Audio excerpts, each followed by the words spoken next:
Good morning, everyone.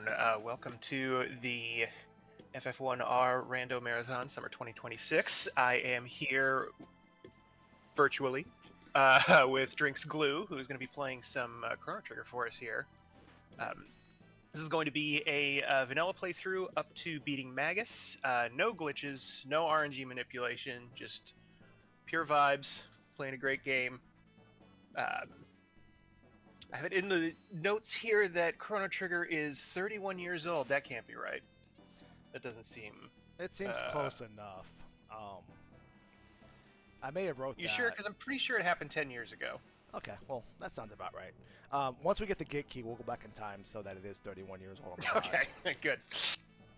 All right, but no, I am Drinks Glue, joined by Tersman, as he said, and yeah, we're just going to play Chrono Trigger up to a portion of the game where you beat Magus. This is a fun little, it's similar to like FF6 Kefket Naris, where it's just a fun, condensed way to play Chrono Trigger in a one-time sitting for most people, like myself. But yeah, so we'll get started here in just a moment. I think we have Chrono is getting named Goku, and for my dog house, I think we'll name Luca Hats because Luca's the first character that comes up.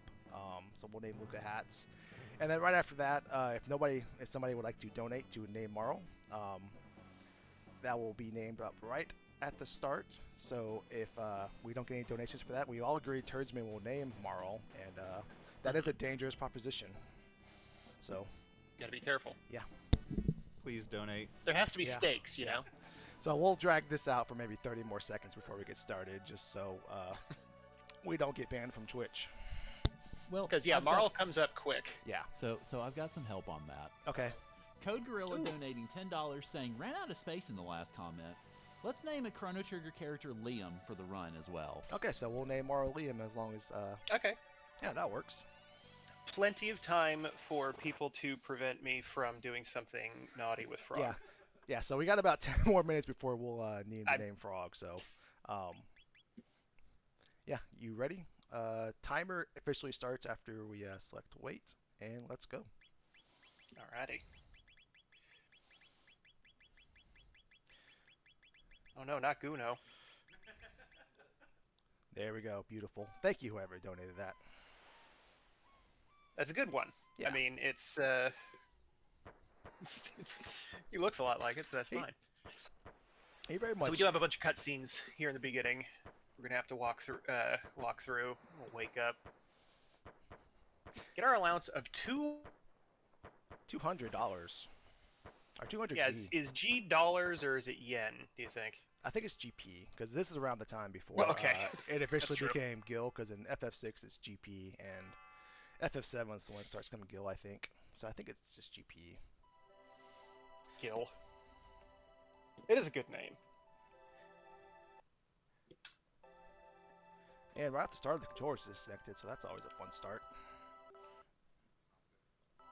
There we Oh go. boy, there it is. Got it.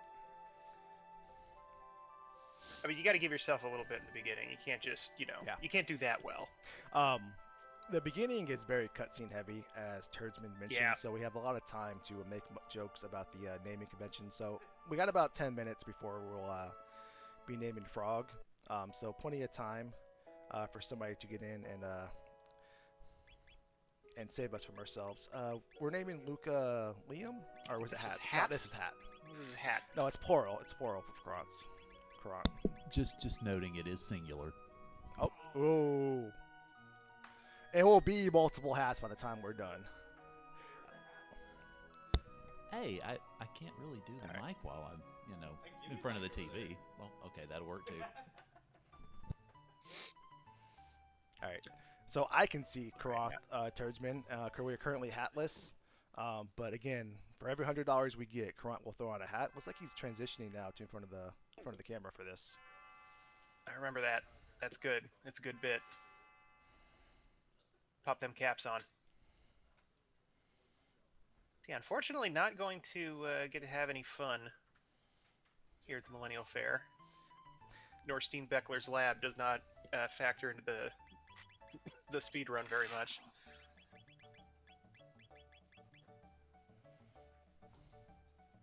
Batman. There we go. It's a beautiful thing to behold. All right, so just a reminder: for every $100 we get during this, we'll get the old name characters, have lots of fun, and most importantly, we are up to 2 hats on Karanth.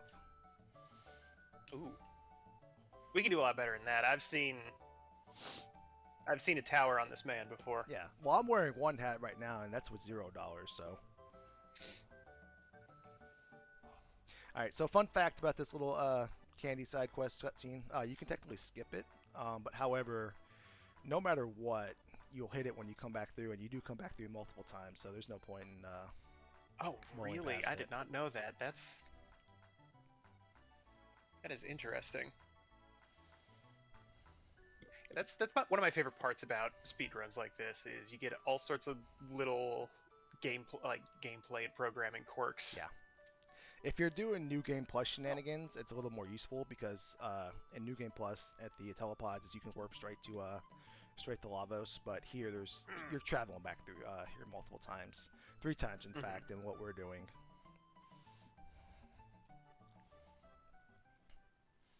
All right, so this is my favorite part of the early game, Tersman. We're just walking back up here to Luca, and we're going to experiment on actual like people with the teleport pod. So surely nothing will go wrong. Oh no, definitely not. Look, science was pretty crude back then, 1000 AD. There was a lot of just seeing what works, and this didn't. I mean, it did, but not necessarily in an intended way. I really love Taban's like hammering animation. They needed an institutional review board for some of these Oh experiments. yeah, desperately. Yeah, Luca is absolutely outside the grid on this. She got in a lot of trouble for this one. Look at that kid saw it. What if that kid had gotten in there? Come on, Luca, think. All right, so we skipped the. You actually don't need to have Chrono do the little testing first. You can walk straight up to Marl as we did, and that immediately throws Marl into the telepod in our stead instead. All right, so yeah, we're about to get to the portion where we're about halfway through the early cutscenes. We'll have a little bit more going on once we get back to the past. But yeah, this is hands down the first part of the game where you hear Chrono's theme playing, and it's absolutely, totally 100% a banger on the soundtrack. There's really like no bad songs in Chrono Trigger. That's one of the things that makes it so great. Yeah, no, like the worst song in Chrono Trigger is like an 8.5. Yeah, and that's like one of the stingers. Like, so yeah, once we get through here, we're gonna fight some imps. And then we got our first encounter skip after that. Very fun part of this game is a lot of the random encounters are attached to pixels on the map. So if you know how to sort of juke your way around them, you can just run straight past a bunch of enemies. I also just realized the battle speed's not on 1, but that's all right. We'll make this work.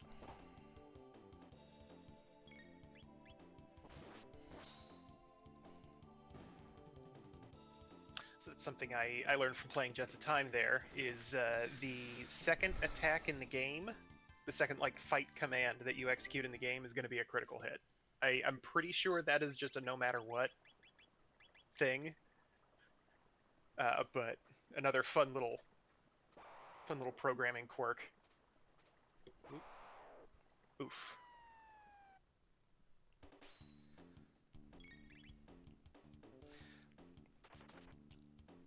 That's okay. We can run away from these guys.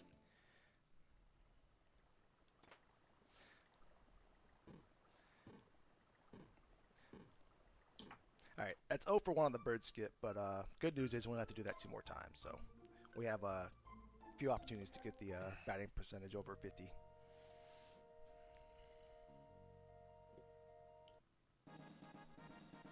Alright, so this power tab, along with that power glove we just picked up, that's crucial because we need to be able to one-shot some imps in a little bit with Cyclone, and those in combination with the power glove will give us just enough to get there here in a minute or two. Yeah, we want to get our second party member before we start getting a couple grind fights out, though. Yeah, so at this point in the story, we learn we got transported back in time. The actual Queen of Guardia is missing, but Marl, Nadia, or in this case, Liam, looks very much like her, being a descendant and all. So they have actually mistaken her for the Queen. They're kind of like, hey, you look like the Queen.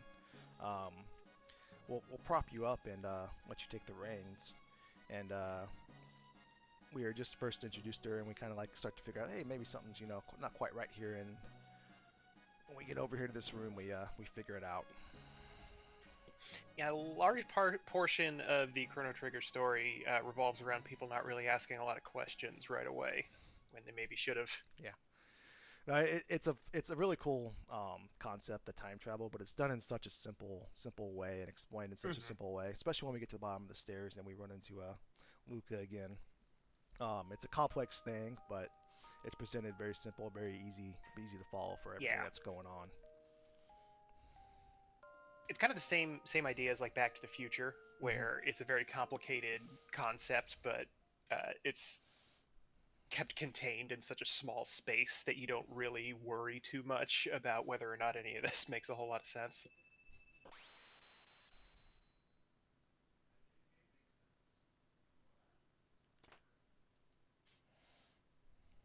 Grabbing that ether, gonna go get our new party member. Oops. Pick up hats.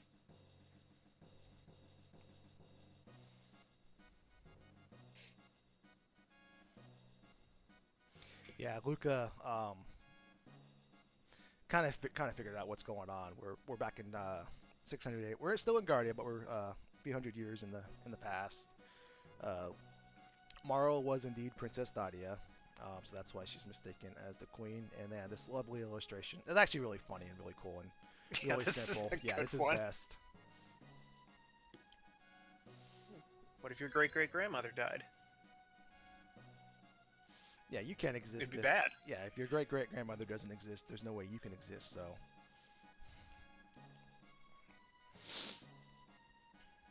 I like how they represent it with this guy, because this is like the only monster you've seen so far. And it's like, man, good job to this dude. He probably got a promotion for this one. Stick your tongue out at me.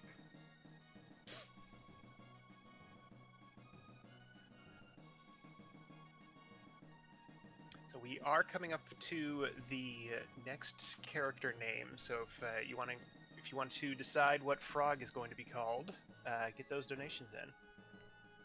Yeah, we got about... And if you don't, I can't be responsible for the results. In other words, please send in a donation and save us from insanity.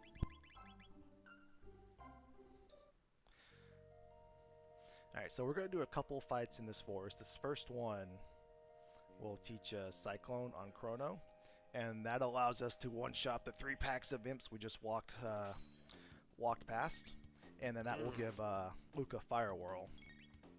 And that Fire Whirl is going to be really important because, believe it or not, the third fight, well, technically it's the fourth fight in the game, it's actually one of the longest.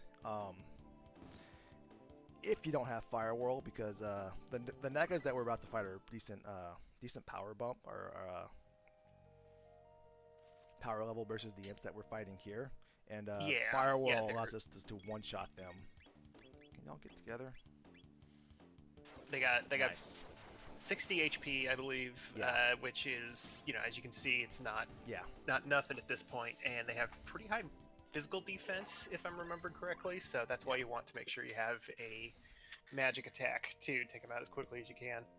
Yeah, plus another nasty thing about the Nagas is they just use this ability called Slow, or they use a slow ability. Oh, yeah. Not only does it slow your party and just, make them take forever to fill their ATB when they're slow at this point in the game, but it's also a long animation.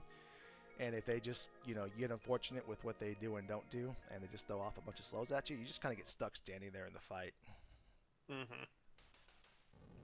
So hopefully, in a perfect world, 3 of these Nagas come together, but we'll settle for 2 if we can get 2. Oh, here it is.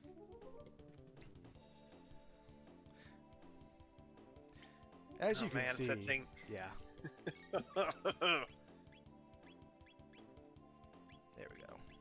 Ooh. Ah. So Wait. there are some manipulated or RNG manips where you can get 0 slows. Because we're not doing anything like that, we're subject to what they do and don't do. And 3 slows right off the bat is comically funny. Oh, sorry, 4 slows. Oh, hey, there's a force. Yeah. They know. So it's a 50-50 They're- proposition. We're now 5 in a row where we are on the wrong end of the coin flip. All right, They we're finally on predicted the right. speed runs.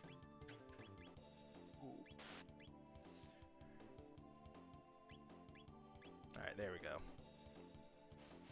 5 slows is a little on the higher side, but it be what it be.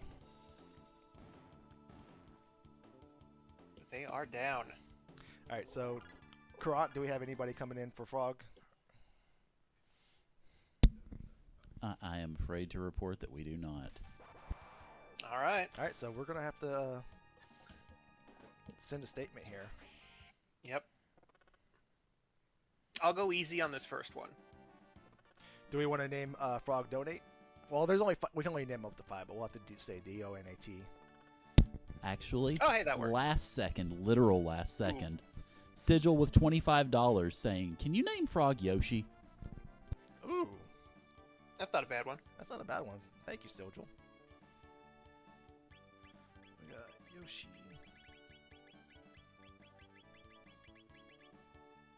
Yug. He does look very much like a Yoshi. He's green. That's good enough for me. Yeah. Kermit the Frog, also a Yoshi. Yeah, I didn't mention it, but if you investigate throughout the castle and the town, people will kind of say questionable things about what's been going on over at the cathedral, but we already kind of know where we're going, so we're able to just dive on over here. And we know the real Queen of Guardia at the moment is hidden over here, so that's why we're bolting on over here.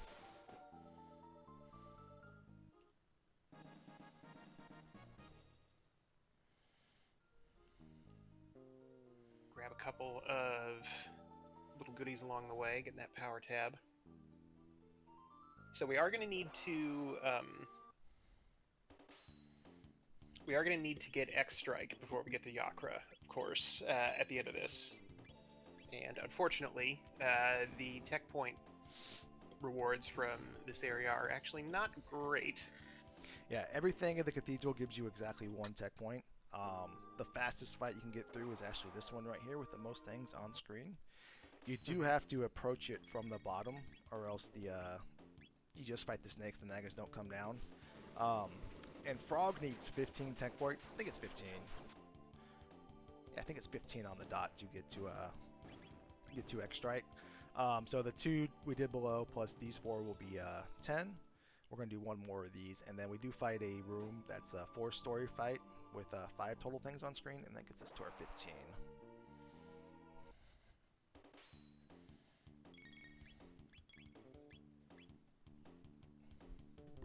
Yeah, like a lot of RPG speedruns, it is kind of about just figuring out what the minimum requirement is for you to accomplish, and hitting that and then moving on. Chrono Trigger does have some unskippable fights along the way, so you can factor those in as you're running through.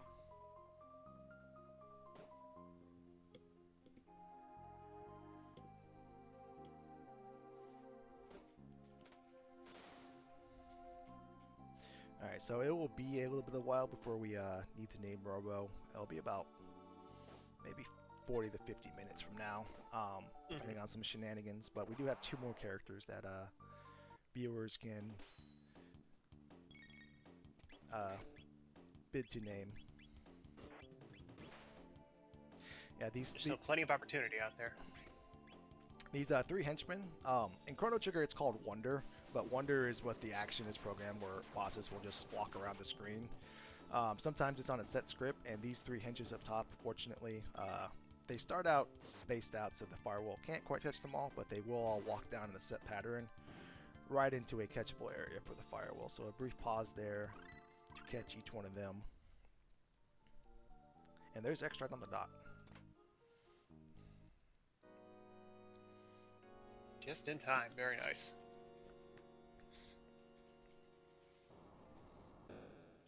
Okay, we're going to be fighting the boss up here. We're going to be looking for some very specific numbers coming out of these X strikes. We're going to cross our fingers for 153 plus damage. If we can get that on average, then this is going to be 6 turns. Otherwise, Luca is going to have to finish him off a little bit.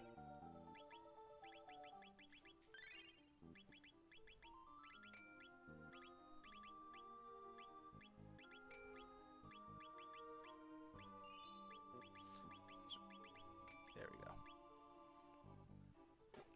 Yeah, so Yakra has 915 HP on the dot. You'll have to get the calculator there out, Turdsman, to confirm this, but 153 times 6 should be 915. So if we go a little under that, we just give Yakra a love tap with Luca to get through this. But You got to shoot him with a dart gun. And Yakra also counters basically everything. So we're going to want him to wander as much as possible onto the right-hand side of the screen towards Frog there. If he is too close to that particular character, he won't do his little counterattack. yeah, for whatever reason, he really loves Frog, and I think that's like programmed in because this is part of the story where you have Frog as a guest character. Yeah, he really, really loves Frog, as you'll see at various points. Even if we were to trigger a counterattack, he goes back to the middle portion of the screen, but he always, always, always seems to make his way back over to Frog.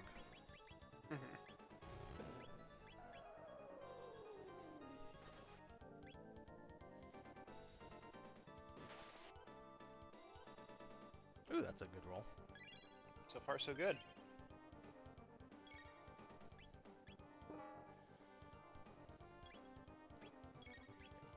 There we go.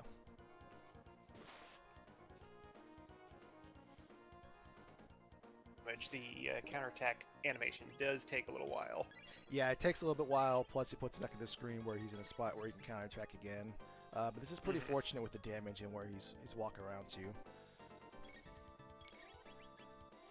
He's being very polite.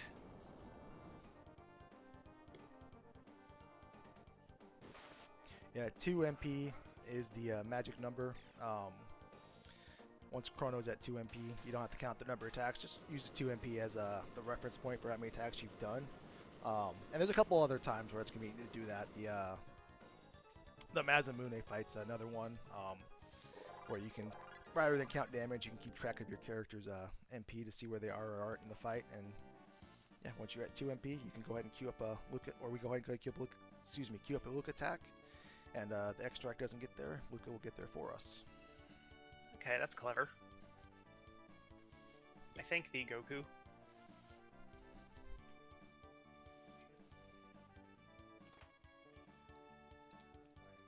Okay, we're gonna grab the mid-ether.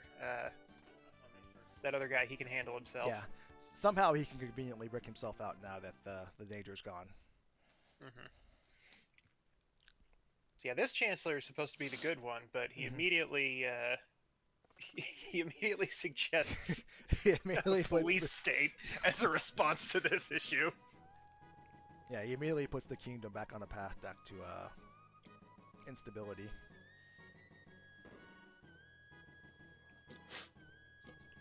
Alright. So because it's a castle, Yoshi can't be in here. He's gonna have to leave the party. I see what you did there. But thank you. I work swing shift. It is 7:15 in the morning where I'm at. I'm doing my damnedest.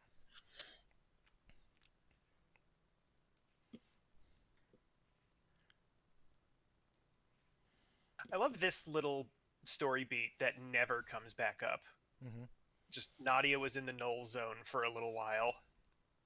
Yeah, it is a little I guess weird that, like, you know, we went back in time, we impacted some things, and how Marl, or in this case Liam, ends up in the spot between worlds because her future existence is in peril. But that never, like, seems to happen, especially with all the stuff that goes on in Zeal. Like, I remember playing this as a kid, fully expecting, like, some characters to maybe just, like, with all that happening in the Zeal in the Ocean Palace to maybe just like disappear, but it never happens. It only happens at that one spot. Yeah, Frog will be fine. He's gonna think about all that's happened. We'll see him later. So, all right, good job beating the game. You saved the princess. Let's head back to the present time, where assuredly nothing will go wrong. Yeah, the counselor with our chancellor with his criminal justice system remark does bid a little ominous sign about what is about to come in our future, and the future just in general.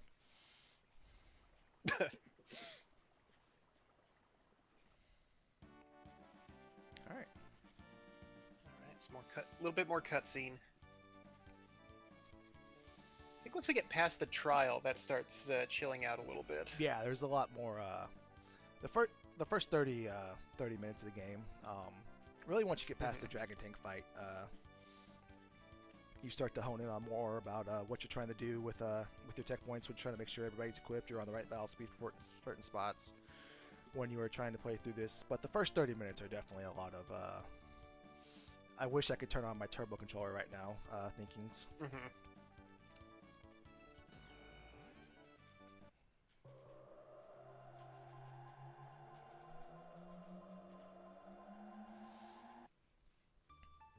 Alright, so at this portion of the game, Chrono volunteers to return Liam to the castle. Hats is off to do some research, and yeah, let's go to the castle and get a warm reception.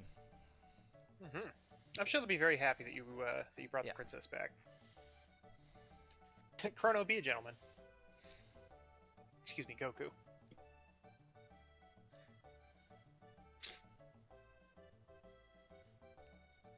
And there are various side quests you can do in the Millennial Fair, including some that will ensure that you're guilty up here for the trial. So you could steal a launch, refuse to save a kitten, and a few other things you can do throughout the fair, but it impact the trial that we are about to come into. But we're just gonna straight yellow it into the trial. So yeah, that is kind of an interesting bit of this part of the speed run. Because you do want to be found guilty. That is quicker. But if you want to go around and try to do other little things to make that a guarantee, because as it stands, apparently there's like a 50-50 shot that he's actually going to be found guilty.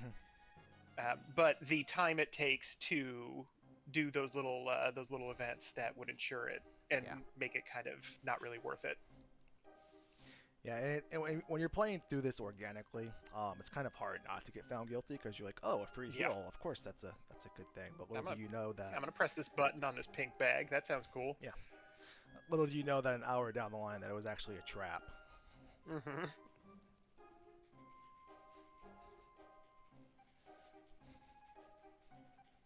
Finally, gonna put this Goku on trial.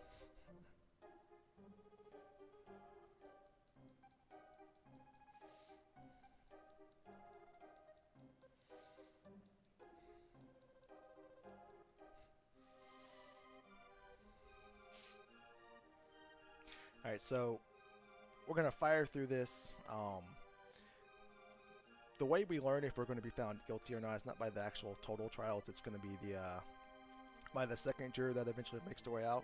It's a coin flip if they are guilty or not guilty. It really doesn't matter anything. It's just a minor time save that's outside of your control, or outside of our control for this. If you get found not guilty, they throw you in jail anyways, and then there's some more dialogue about, hey, we're missing the paperwork that says we're supposed to execute Goku. Like, where is it? And the counselor's like, just trust me, it's coming. Just execute him. Right? Yeah. You gotta worry about it. What are you, a nerd? Cut his head off.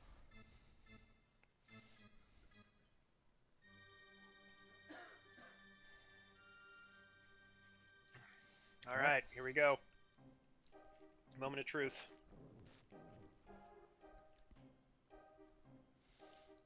This is the guy we're looking for. Uh-oh. Fudge. That's fine. he knows Wow. about the corrupt system of Guardia, and he's just trying to help expose it. That guy was at the sideshow, though. He was like, yeah, no, we got to get rid of this dude. Yeah.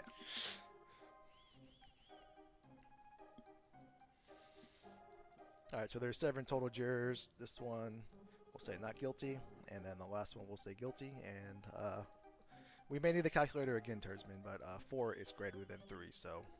Oh, yeah, hold on. Let me get that up. Let me get my abacus out.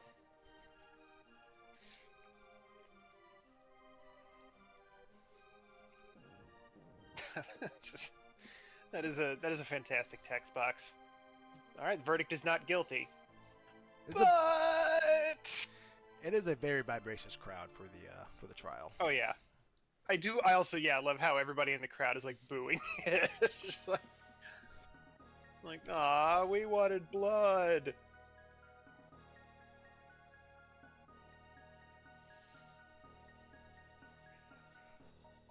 All right, so we'll slow down. great. We'll slow down a little bit so we can see actually read the text. But it's kind of funny how he just like, I outrank you, so the paperwork's coming. Just prepare the guillotine. This terrorist has tried to overthrow our kingdom.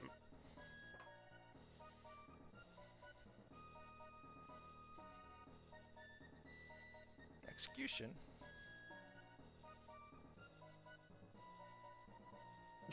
Yeah. Well, that was easy to do. It was disturbingly easy. To There's a pull lesson here. Yeah.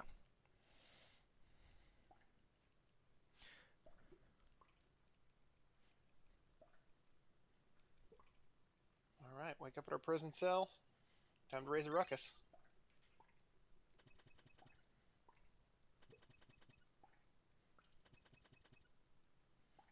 So I got a question for you, Glue. Yeah. Why didn't they take his sword away? That's a very good question. My only answer to that, as we just witness the corruption that goes on in this prison system, I'd imagine there's a lot of ineptitude as well. So I chalk it up to maybe the guards who are very obviously henches that we just fought in 600 AD in disguise. Just not being the brightest guards in the world, so you get what you pay for, I guess. I didn't think about that part. Yeah, those full armor. That's probably not a human in there, huh? There's various points if you do a little bit more exploring throughout the town or in the prison where they can they'll mention how they hear the guards making weird noises as if they're a monster, and then you can kind of surmise based on the sprites that hey, maybe these guys aren't really guards, maybe they are in henches. So they do both have the same. I think they both have exactly 50 hit points. Henches in the past, and then the guards here. And then they obviously act as if they're hindered by the extra armor going on.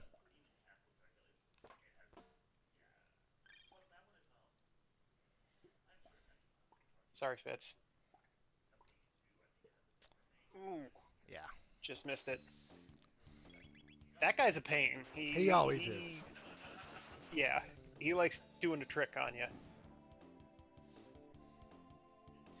And that is annoying because now we don't have enough MP for the dragon tank fight that's about to come over. That's all right. We'll just use a shelter, and in the future we'll make up for it by slipping in the intertom one time. I love that skip. Just slip right on through him.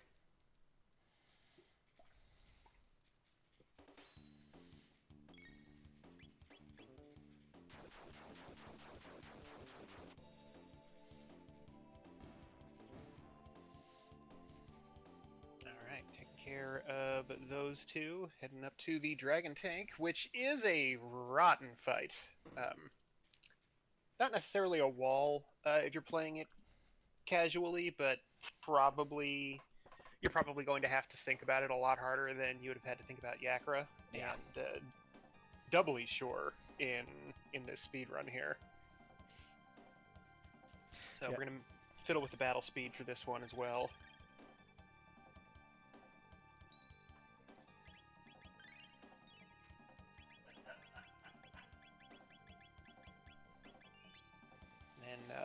popping in the head a bunch.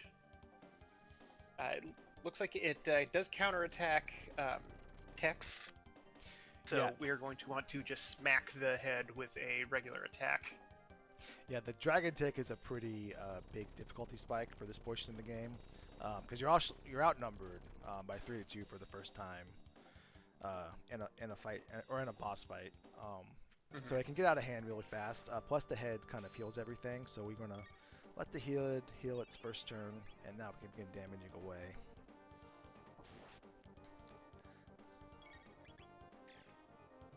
Yeah, we can use Cyclone now. The head cannot be damaged by Fire Whirl, but the other 2 parts can. But when you damage all 3 parts, things get out of hand for you fast. So we'll get the head down weak enough so that 1 Cyclone will take down the head and get a little extra damage on the other parts. If we can get some Chrono crits, that would be fantastic. But it looks like we're not going to get any. Mind if I jump in real quick with a donation? Please do, my friend. All right, so $20 from Classic Gamer 76. It says, let's randomize those weaknesses in the Mega Man games coming up. $10 for that, and $10 for naming Robo Bender. Everybody's favorite robot.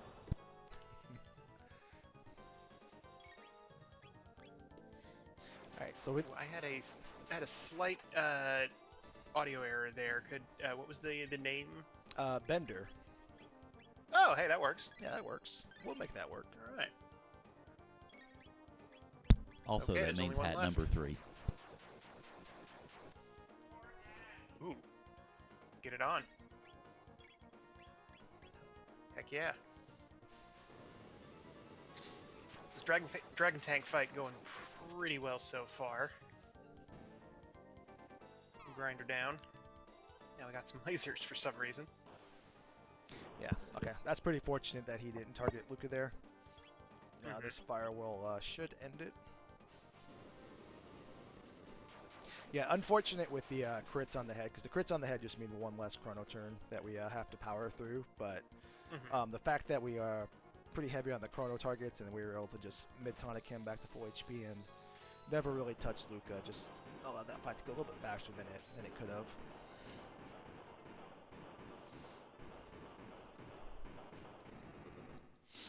All right, a little bit more cutscene, and then we're going to be heading to a brand new time period.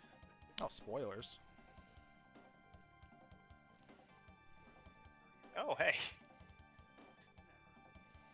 Ditch that first little, Yeah. That's one Excellent.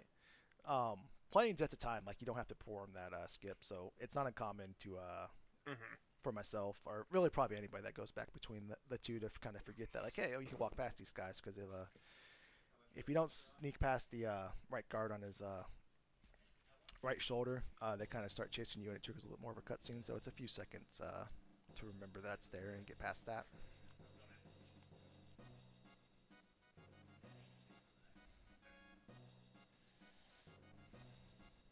You think personalities changed here around Marl when she came back?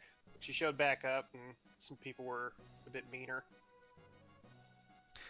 Well, the Chancellor is actually Yakuro's descendant in disguise. We won't get to that point in the game, but I heard that. This is a speed run. it's a speed run masquerading as just a big old spoiler for a 31-year-old game. General Leo dies.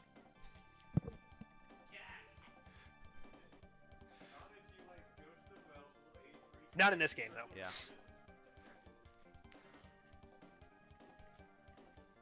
Place stinks. Let's get out of here. All right, so as Turdsman mentioned, we are about to make our way to the future for the first time, which is kind of like a post-apocalyptic world. Well, it is a post-apocalyptic world because apocalypse does happen. More spoilers. Yeah, we kind of get back there, figure out like, hey, this chase is maybe had gone through some rough times, and we'll figure out what exactly happened down here in a little bit. Can I pop in with another donation from a certain spoiler Please crazed person? Please do. $89 from Dark Moon. That said, I see that Mega Man needs donations. Let's put $9 toward randomized weaknesses and $80 to strict weaknesses, which I think finishes out strict weaknesses. Oh, does it finish both? Okay. All right, well, it finishes both then. So congratulations, Mega Man runners. Y'all get some torture, and I get another hat. Very nice.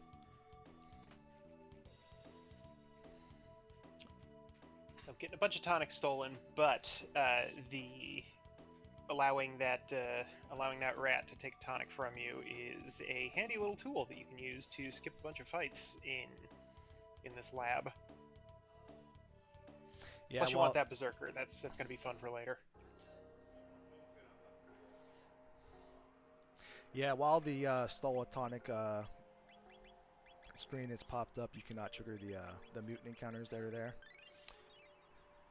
So it's a clever little fun little way to lose a tonic, but at the expense of not having to run away from a mutant fight. Mm-hmm.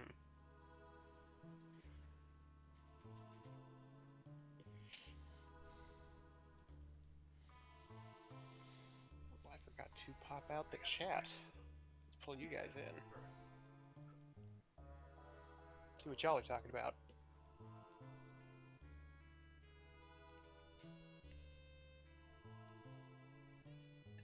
Which hat is that at the top there? That's Gengar. I got. Oh, it's Gengar. Yeah, that's okay. Gengar. Thank you. Hey, look at him. There we go. Beautiful. Excellent. Yeah, unfortunately, Gengar doesn't have a lot of power to stand on his own, so he just kind of lazes around. Yeah, and many Pokemon, he's a glass cannon, so he needs some defenders like Blastoise to support him. Extremely relatable.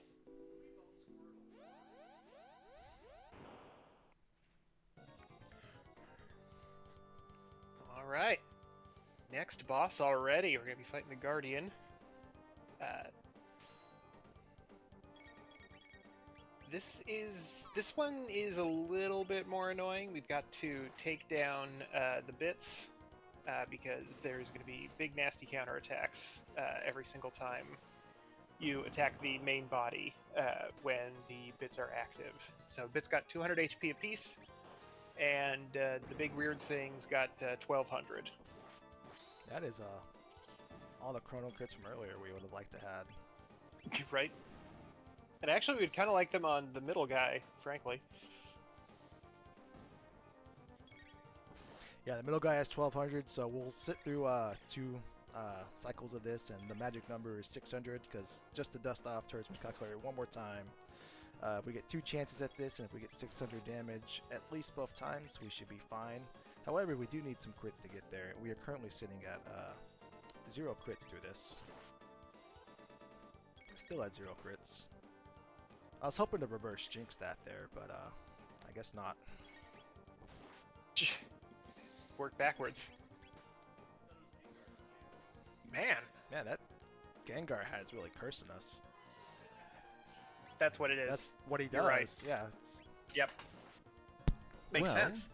I think we've got a donation that can help with that. $200 from Anonymous that says, for the Crystallis run tomorrow, $100 to... I can't quite read that. It says Ops Thunder Swords bid war, and $100 for the Water Sword to be the Tower Sword bid war. So that's yeah. We got that going again, y'all. Yeah, and that also means 2 more hats. So I'll think about that and get back to you in a moment. Oh, nice. And Very we nice. broke 3K. Yeah. Woo! Hey, good job, everybody. Man, it's just Friday. We got a whole weekend ahead of us. Yeah.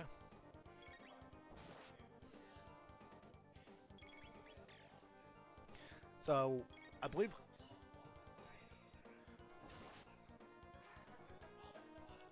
They're flying in from off screen. Yeah, I believe that is a Waluigi hat.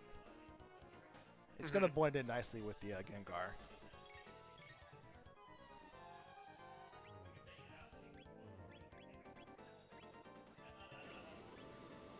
All right, so unfortunately, had to go for a 3rd cycle through this. No crits. yeah, we Well, we're using them all on the right bit for some reason. Right. I don't know what Goku today has against the right bit, but he is absolutely not playing around when that right bit's on screen.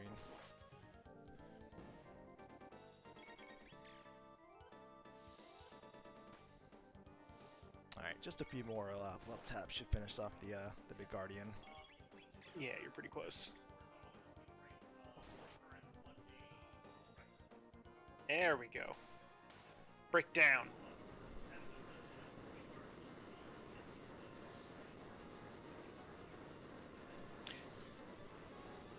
A lot of robots in the early game here.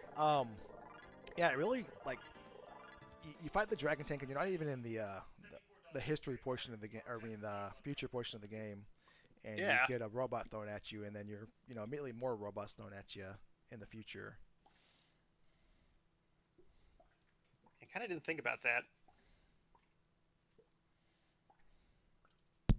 So I just got another bit of information to encourage people to donate. If we raise another $74, we will break our highest day one total, which would put us at $31.75 total. So keep on donating, because we have fulfilled the incentives for Mega Man. But to keep in mind also, there are still, 2 more characters we can name here? Yep, we got Robo coming up, who I believe is leading to be named Bender. Yes, by at $10. So, Yep. yeah, that can be beaten. Only $11. That's cost of a cup of coffee. Yeah. Sad, but true. Yeah. And then we got Ayla after Yeah. that later on. Yeah, Ayla As will be well. about an hour from where we're at now. Just a little heads up, only 5 characters will fit on screen, so we'll figure out which version of Vendor looks best with 5 characters and go from there. If that wins, of course.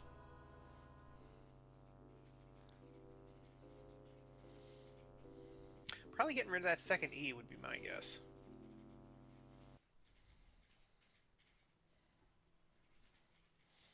So at this point in the story, we're pretty much trying to figure out how we can get home. And then luckily there's this big button that is called the Tell Everybody What Happened button. And hopefully somebody pushes it and we can know what happened and why this portion of the world is the way it is.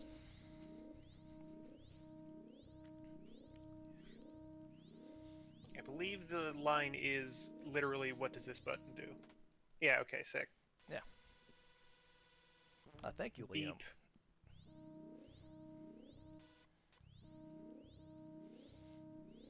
It's a shame you don't get to screw around in, like pre-crisis Yeah. Guardia, because the little dome cities Yeah. are rad.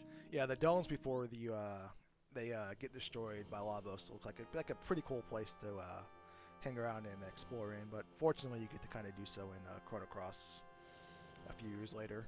Oh, that's true. I like a dome. Yeah. I like a capsule house. Well, can I add a little more money to that capsule house? Please do. Oh, yes, please. Yes, please. All right, Luffy with $25. It says, I need to learn this game. What little I do know, though, means that Sid, S-I-D, must suffer for what he has done. Put this to not saving Sid, C-I-D. Ooh, so that's one of the Worlds Collides runs later on. Oh, also might be referring to Dr. Sid That's true. from the hit Hollywood computer-generated animated movie Final Fantasy: The Spirits Within.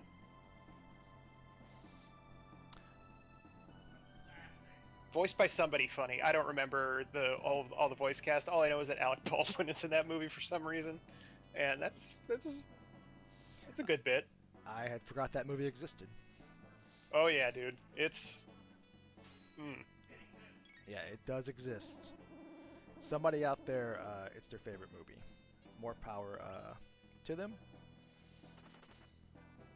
It's not the tragedy that I remembered it being, but boy, did it age.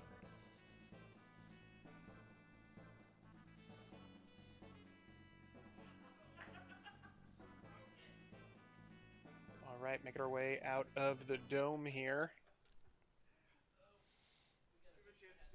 We're going to give these people some hope, even though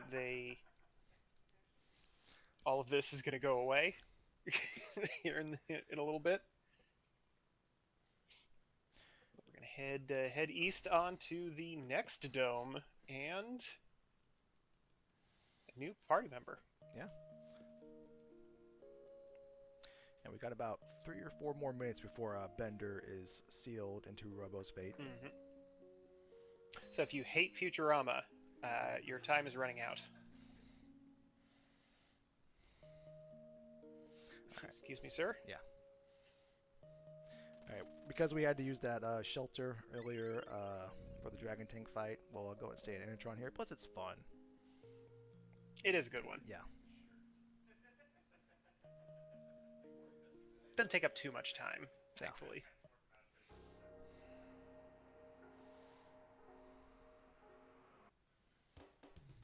All right. Hey, yeah. Before, however, we get over there. Yeah. We've got to go into mode 7.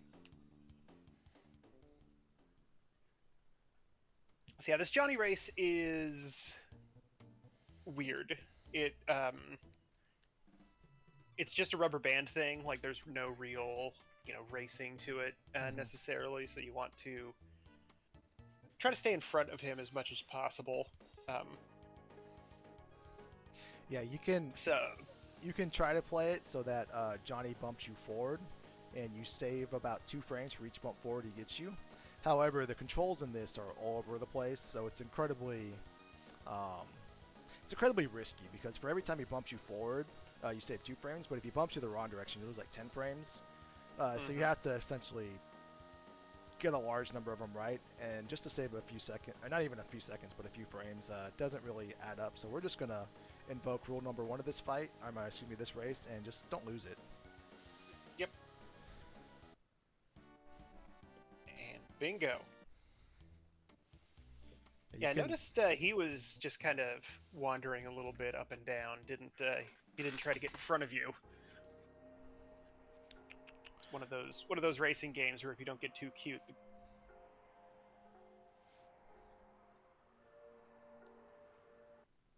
All right, we're at Protodome.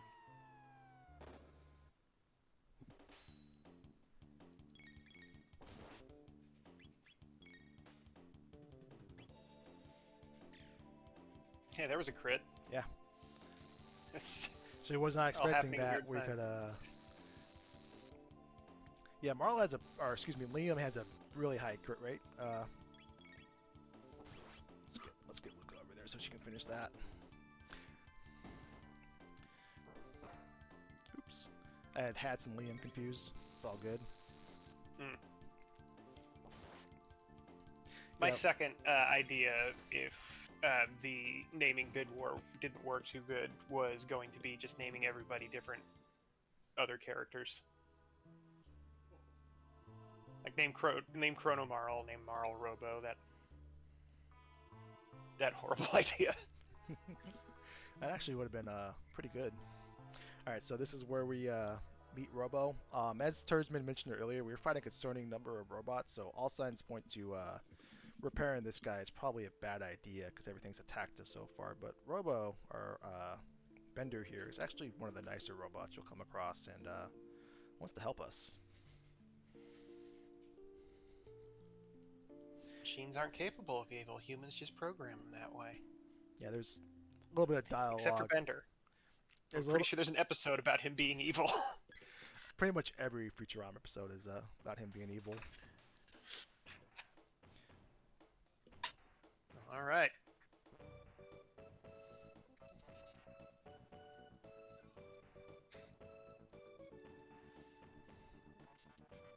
Robot that is never going to give you up. So, if you have an iPhone, an Android, or a laptop right now, look up the serial number and look at how long it is, and then pay attention to how short Robo's serial number is. Is R66Y, so it kind of makes you wonder how early in the line of robots that were made like him he was.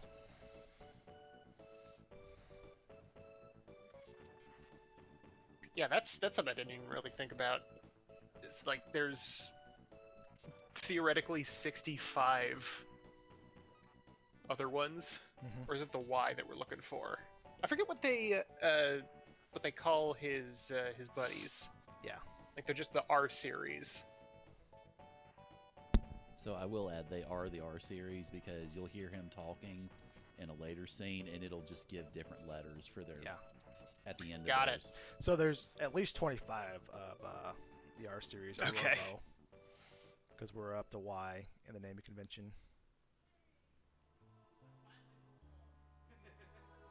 All right, taking Luca. And we do take Luca at this point because we use Luca a lot more than we use Marl, or we use Hats a lot more than we use Liam. Excuse me. Oh, yeah, pardon me. So yeah, this is the fun part. We get to pop the Berserker on somebody. Yep. An accessory that sees little to no use in a vanilla speed or a vanilla run. Well, speak for yourself. All right, fair enough. There's no airship for him to fly.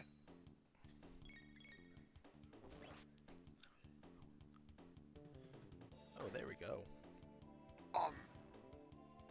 Yeah, the damage boost Robo gets from the Berserker here off-puts being able to control him. Mm-hmm. Oh my god.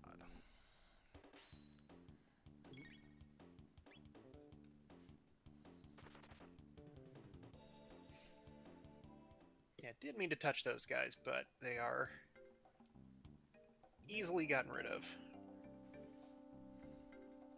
$68 for the next hat.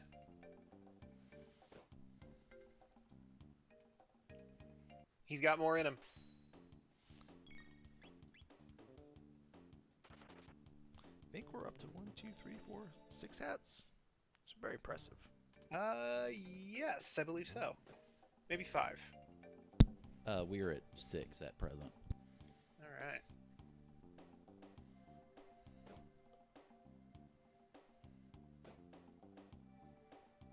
Just gonna make our way through the factory. Outside of a couple of difficult / impossible to avoid encounters, factory is pretty interesting. It's got a lot of little.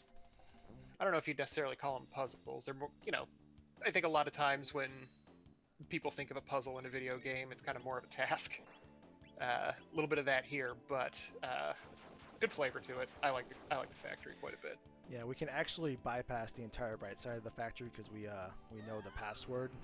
You can't do that earlier with the rat. You have to actually catch the rat in the previous dome to get told the password to be able to proceed to the basement. But here you can just straight on come on over and work your way down. So yeah, these jerks have a lot of counterattacks attached to them. Chemically fused with other members can do some pretty good damage. And they're very resistant to magic attacks. Kind of resistant to everything, but more resistant to. I think fire heals them. Yeah. Fire toss is not a good idea, but luckily that little combo there took out the green one because when you have two colors together and you attack one of them, that's when they do their chemical fusion stuff. And as you can see, they have kind of really high defense, so they're kind of even Berserk Robos having a hard time with them.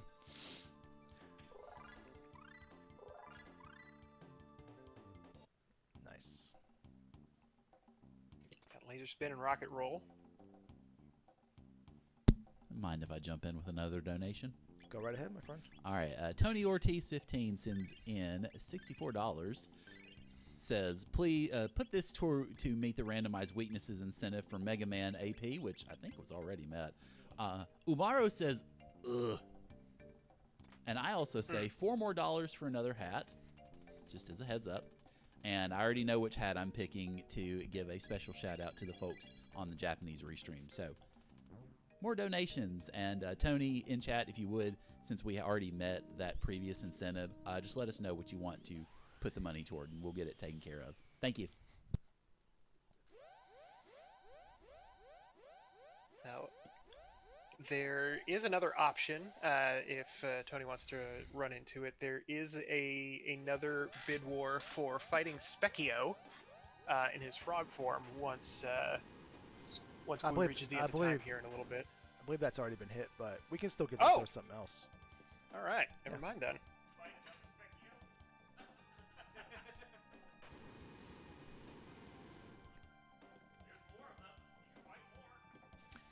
Let's see what else we got going on here.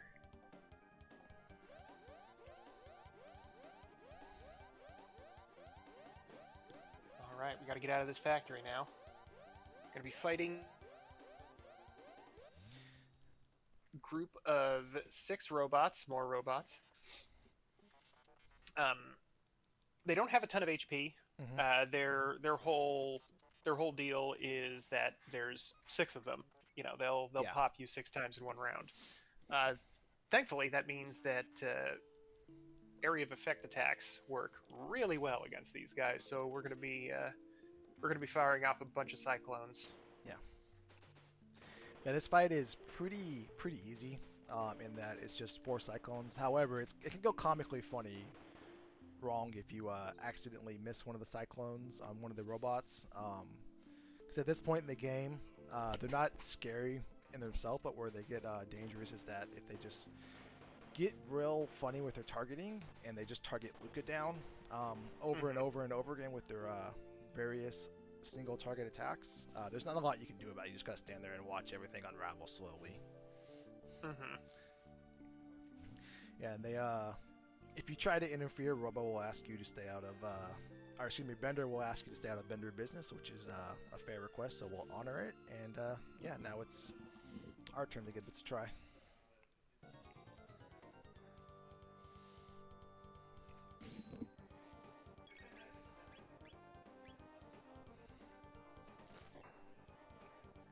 So yeah, they're going to come up and do a couple of attacks. They've got some combo moves. I don't believe they have any multi-target attacks though, so it's going to just be A lot of single Robo. targets here.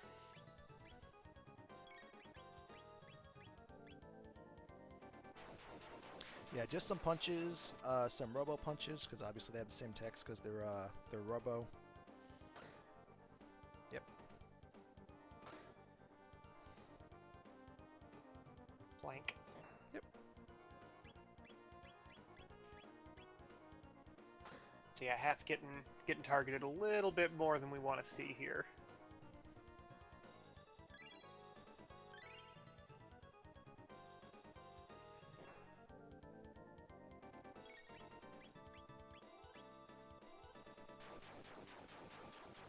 But this should take care of the back row.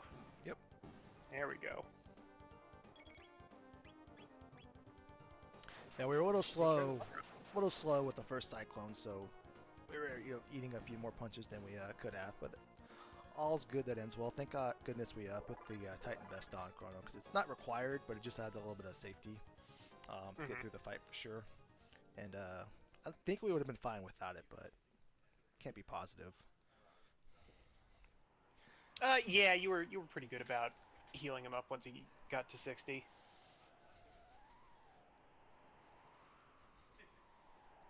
But yeah, the way that the math behind the scenes on this game works, it's mostly additive with defense. So popping on new armor is helpful, but not quite as drastically helpful as it is in some other turn-based RPGs. Looking at you, Final Fantasy VI.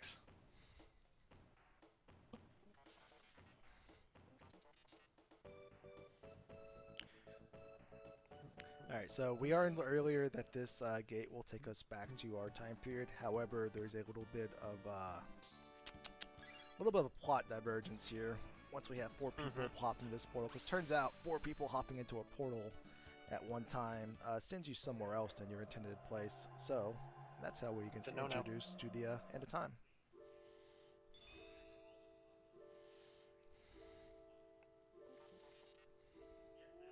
This is maybe one of my favorite, like, stupid conceits in a video game. It's like, yeah, no, you're gonna have to have a party of 3, dog. I don't know what to tell you, but Yeah. that's just the way time works, you know? It's science. I always wondered when we get the epic, why don't 3 characters go through a portal to Lavos, and the other 3 take the epic, and we can maybe have a 6v1 fight. But See, I was about to flip you some crap about the epic only has 3 seats in it, but yeah, you're right. Actually, now that I think about it, they're kids. yeah, They didn't necessarily think, you know. That happened to me a lot when I was a kid, where you'd get an idea and you just kind of like go for it, right? You don't necessarily think twice about whether or not you can do it better in a different way. Little frog. Don't see this guy too often. yeah. It's not uncommon for a lot of players because you don't get here because this is the version of Specchio you see when you're under level 10. Once you get to the next Specchio power level, he turns into a koala bear. So that's like a lot of the that's the form a lot of players will see the first time because you do a little bit more encounters, get a little bit more experience, and thus you push into the koala form before you get here. The frog form is absolutely adorable though. Yeah, I like it. Because he pretty much tells you, I'm as strong as you are, and then it's like, wait, hold on, wait a second. Right. It's like, hey, wait a minute. Sick burn, bro.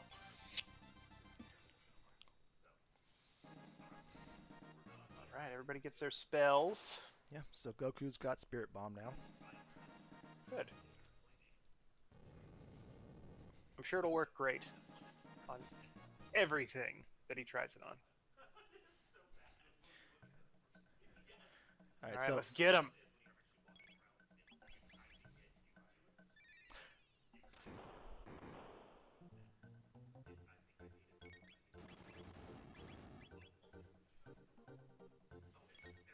Oof. I did not realize when you walk into Specchio fight, you don't get healed up, so that's a whoopsie woo. Today I learned something. I didn't actually know that either. Luckily, Hats and Liam should be okay. Yeah, luckily this form is incredibly weak, and in fact, if you accidentally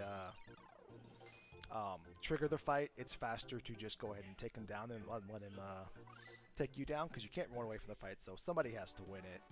And because there's no game over, you can let him take you down, but we'll just power through the short form. Or we are powering through the form, the form because of the bid war, but you can just power through the fight anyways if you accidentally trigger it. And now we out. So, all right, Medina Village. Yep, so we are back home, but we're not quite back home to where we think we are. We're on another continent.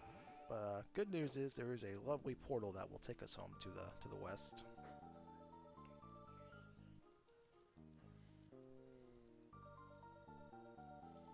So, yeah, doing pretty good on time as well. Around 105 is where we want to be at this point. We're only a little bit ahead of that. Grab a couple very important tabs. Speed is king in this game. And we don't know it yet, but that the mayor of this town is actually a descendant of Ozzy, and we don't know who Ozzy is yet, but we get to meet him here in just a minute. We'll meet him later.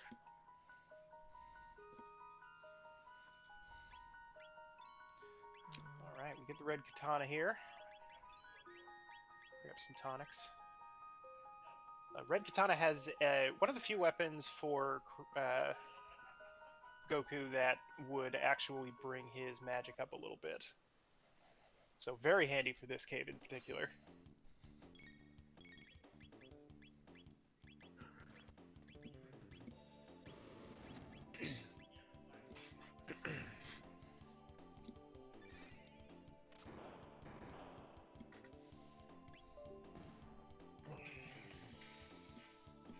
No, this is pretty much the only fight. I was going to say, while y'all are doing this fight, mind if I jump in with a donation? Yeah, go right ahead. All right, so Thanar with $25 says, well, looks like I missed the chance to change the name for Chrono.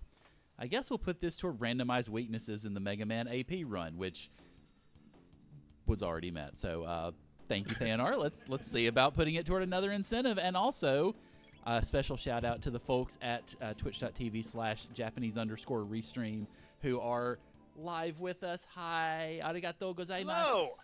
Hello. I am Thank you for joining us. going to add another Toriyama special, and the slime is going on my head. Love that little guy. All-timer design. Like Toriyama was banger after banger with that dude, but look at that slime.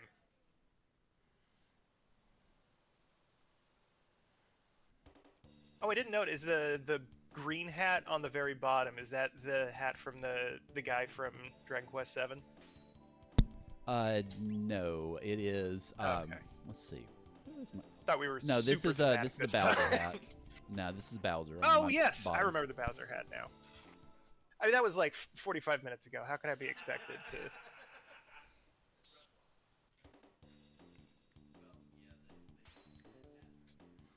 So thankfully, a lot of these fights are runnable. We're not really going to be bothering with any of these bats here. Not going to be bothering with pretty much anything along the way. The only thing you have to fight are the henches at the front.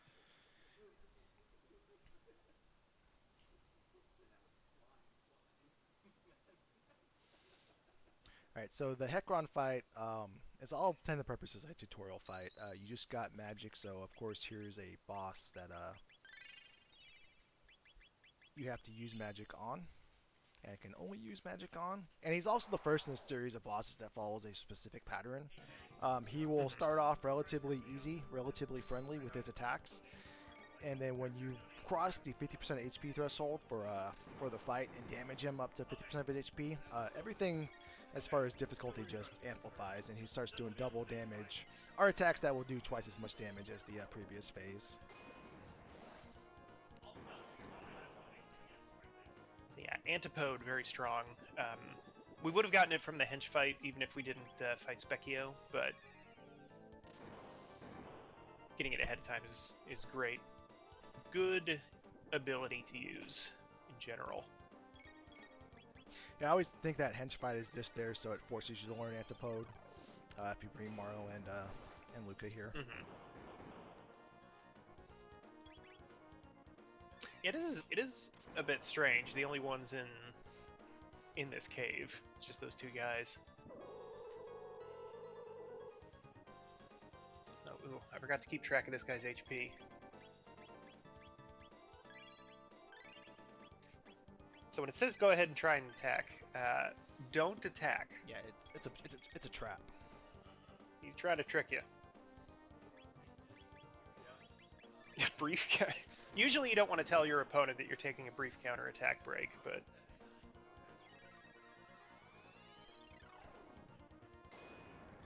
Yeah, so at this point, before the next counter phase, we'll push Hekron below 50% total HP. We'll see one more water, so we're gonna one more water bubble, and that will tee off a little bit more. After this point in time, we're going to start seeing water cyclones, and I think it's yes indeed, and they're going to do double the damage. Unfortunately, they won't one-shot a character. However, if he targets them 2 times in a row, like he's hitting Goku or / Chrono here, he would take them down. Yeah, Goku's definitely one shot. Ah, there it is. There it is. That's fine. Liam, probably not. A little bit more magic defense on that character. Maybe if a yes indeed gets thrown her way, but I think the yes indeed does less overall damage. Oh, well, we're about to find out. Yeah, okay.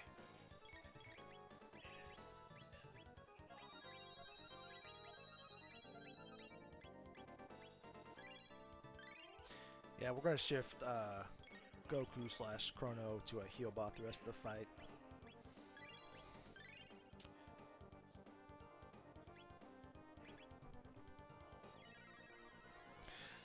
Liam / Marl, all of the characters in Chrono Trigger, they do get an inherent reduction to their element if they get targeted with that element. For example, Liam, Marl gets the water element assigned to them. Mhm. So they take less damage from water attacks, but the Cyclone's still so strong that it unfortunately doesn't matter. It's going to do at least 50% of her HP, and we'll have to dust off your calculator one more time, but she just can't survive 2 of them with her current HP levels. Mhm. Yeah, 65 is less than 77, unfortunately.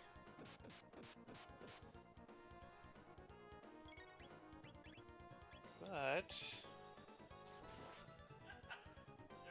you might have gotten a little lucky. Hey, there we go. Yeah. So now, Well, the now Vegas that sponsor is left. now that Hecarim is gone, can I add another donation? Please do. All right, just plain house with $80. It says, I really just want more hats. But I guess we can also put this toward enabling monsters in a box in the AP Link to the Past Free Enterprise Career Day Mystic Quest Randomizer run. Thank you. Ooh. That sounds fun.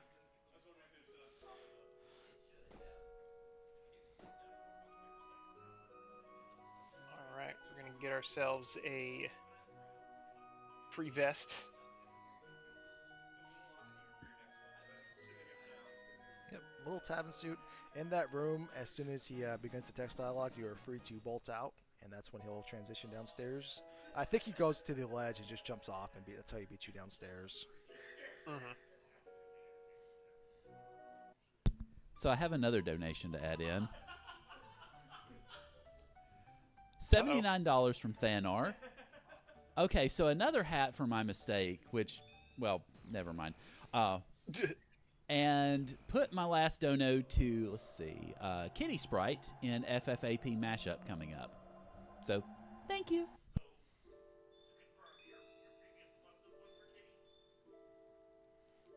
Got the Tower of Power going here. So, all right, next we're heading back to 600 AD. See if we can get that bird skip this time. I'm distracted by the hats.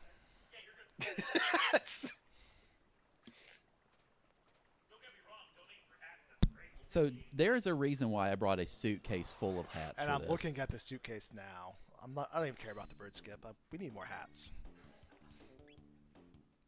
So I think Get them hats in. Yeah, I think there's at least 7 more hats in the suitcase from what I can see. You just gotta send somebody to Target.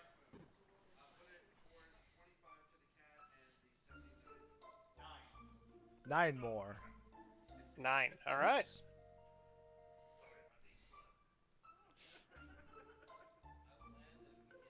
So yeah, we gotta run to the bridge first. Find out that they need jerky. Yeah. We got to go get the captain's lunch order before we head up to the castle. Right, yeah. Pastrami on rye. Yeah, I kind of wish we could just skip this sequence and just go fight the war for him. But we do have to wait Right, his yeah. DoorDash order. Yep, you're gonna have to Uber Eats this real quick. Especially since by the time you get back there, there's like 3 guys left. Yeah. There's like, yeah, that's okay. Fully equipped and trained army. We got this.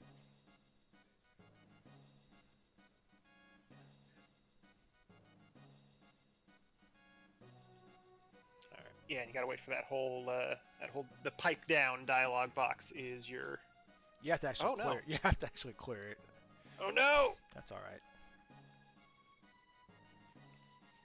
Try that again.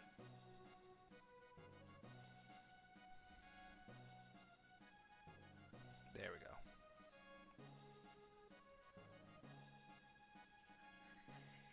There it is. Yeah. So we do get a power tab for doing this, along with the jerky. And we go deliver this, and hopefully this motivates the captain to join the battle. Mm-hmm. Or at the very least motivates him to allow you to pass by his men to join the battle.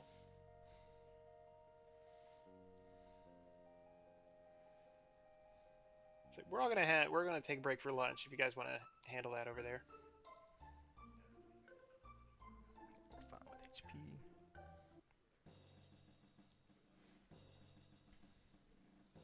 Yeah, so Well, briefly, after a few more text blocks to get introduced to Ozzy, as we mentioned, we saw his descendant earlier, who was actually the mayor of the Mystic Village. But Ozzy is kind of a little bit of a comedic relief character. The things he throws at you are quite dangerous, but Ozzy is inherently never scary to you until much later in the game. Yeah, he's more of a rascal. Yeah. Not a direct comedic relief, but a little stinker, as it were. Yeah.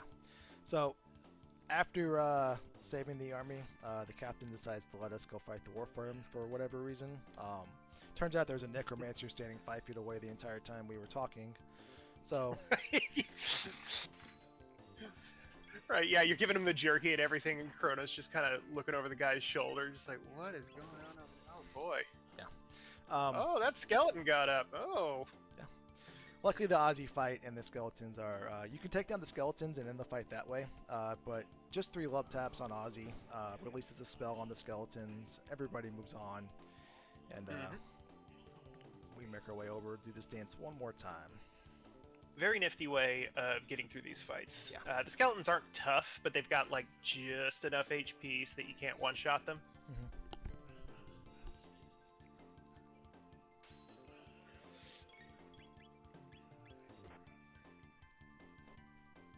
So after this, we've got our next boss, but before that, we're going to try to pop Robo into the party.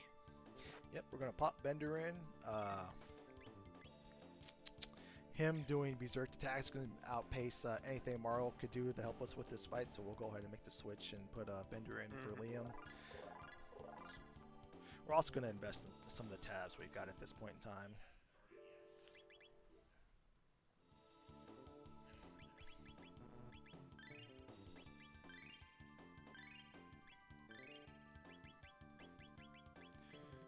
Your beam.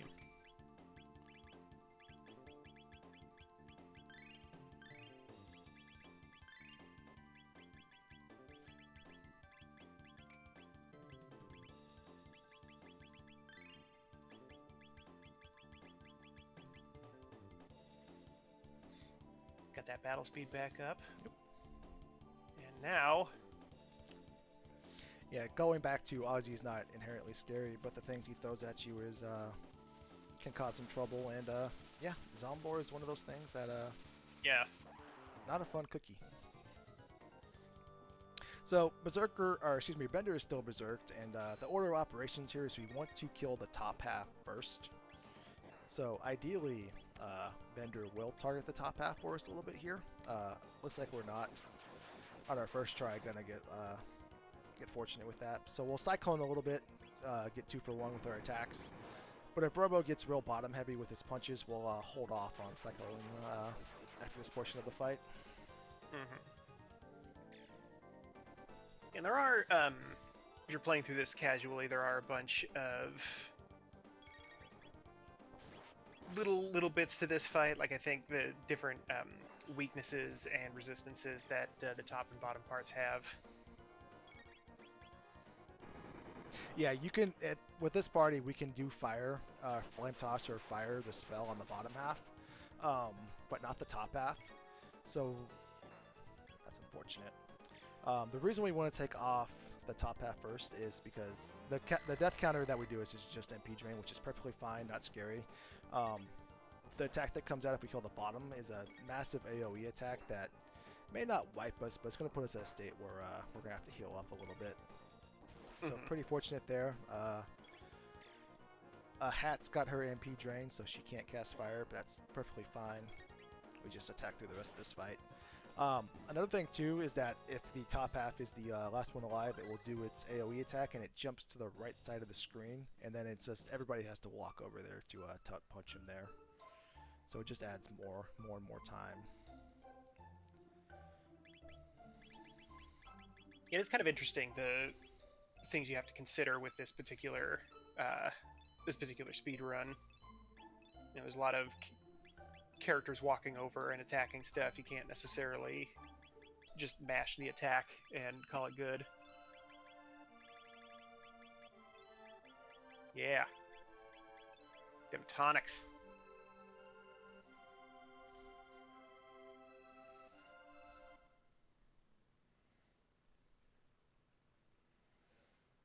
this quick weapon for Robo.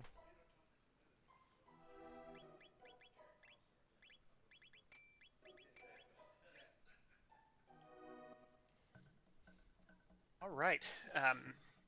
Heading into Denadoro. Thankfully, don't have to do the extra little story bits down in Pour to activate this. You just head right on in and get this particular party started. We saw Glue selling off a ton of stuff there. We're gonna keep one little piece of armor so that we can steal Ayla's ruby vest much later. Yeah. You can sell everything. Speaking of, yeah, I just realized Luca has no MP, so it's kind of hard to flame toss without MP. That's fine. We'll punch this guy down. Ogan. I want to say they have 50 HP.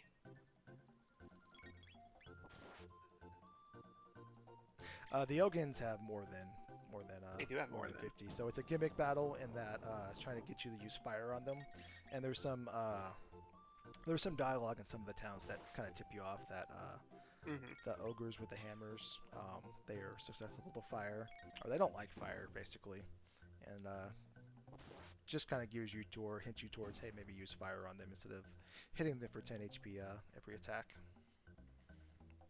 I do like that in the game. There's a lot of, if you go around and talk to townsfolk, you get hints on all the little enemy gimmicks and stuff, and they don't just spell it out for you either. They'll say like, oh yeah, dude, I was wandering around the mountains, I saw this big dude with a hammer, and the hammer caught on fire, and he freaked out. Like, it's very diegetic and like natural sounding, as opposed to like, oh, everybody knows that lizards are weak against ice.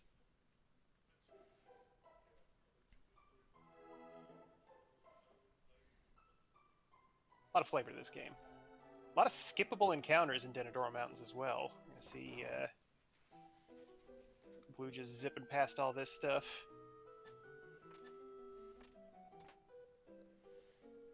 This is one of my personal favorites coming up here on the cliffside.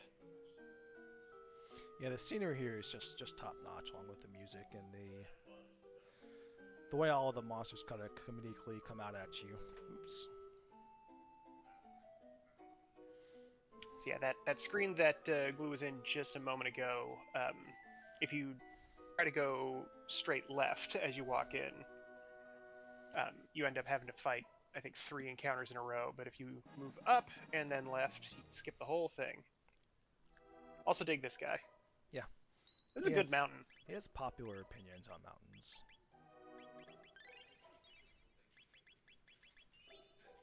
I mean, it's not a great mountain when I'm playing Jets of Time, but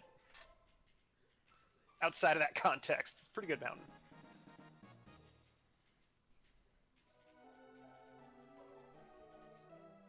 Alright, so the magic tab from the Qual on the mountain actually isn't necessary because we got the magic tab for doing the Specchio fight, but we like to pester him anyways. Mm-hmm. It's fun to be nosy. Yeah. And rewarding.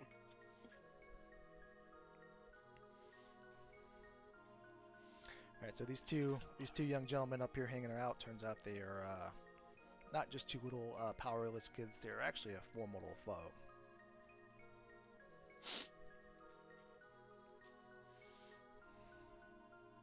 Oh shoot, we were talking through it. We were supposed to sing along with the Koala. Well, mountains are nice. That's the only thing you need to know about that. Mountains are nice. Yeah. This is the life, frankly. So this fight is pretty much designed to get you to waste through all of your MP, but fortunately, Mazza and Moon are both susceptible to a bunch of status effects, and Luca happens to know Hypno Wave, or learns Hypno Wave very early, so we put the right one is the preferred one to put to sleep for this, so we put him down and just tee off on the left one.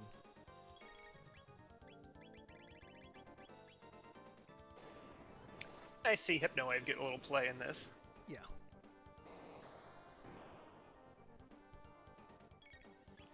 Not a popular technique. Nice.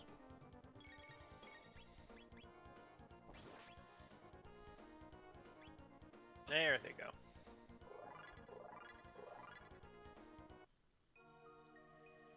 Now we got the real deal. Yeah, the Mazamoon fight. Going back to monitoring the MP totals earlier, we'll know when we're close to the end of this fight when Luca's MP is down to about 2 to 4. It might even end at 6 because of that Chrono crit, we were able to skip one fire punch on the Mazza and Moon separated fight. But more importantly, this is our first introduction to Boss Battle 2, which is one of the best songs in the game. In a game that has a lot of fantastic songs.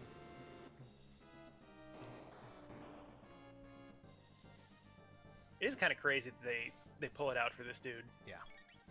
I mean, he's pretty intimidating, but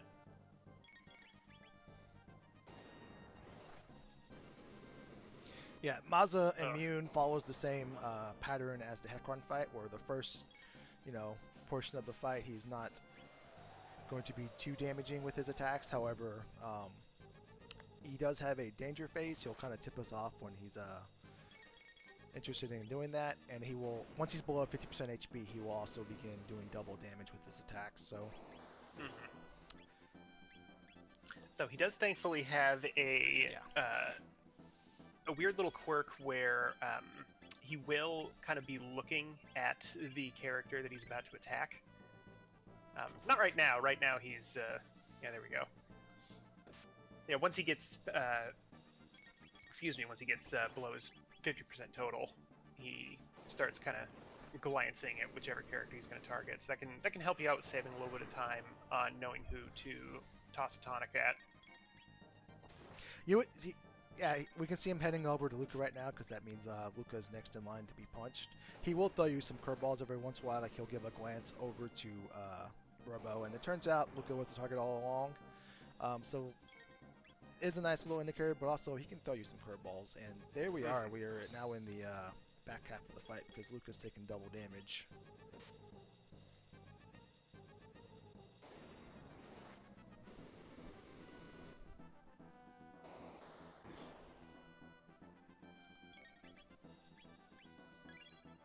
Yeah, I'm gonna have to heal up a little bit, but this is all going pretty well.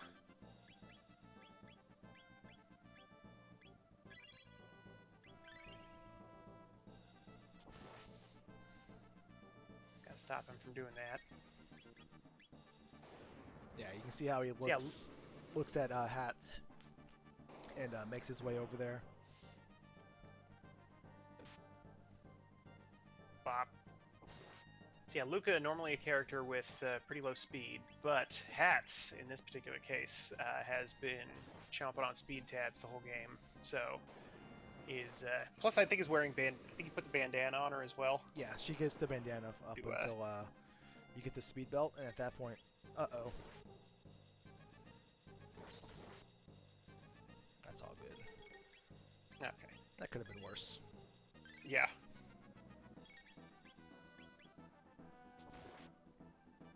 Yeah, Luca, or Hats, excuse me, is at 9 MP, so we're getting close to the end of this.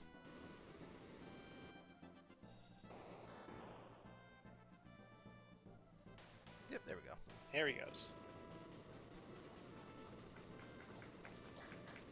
All right.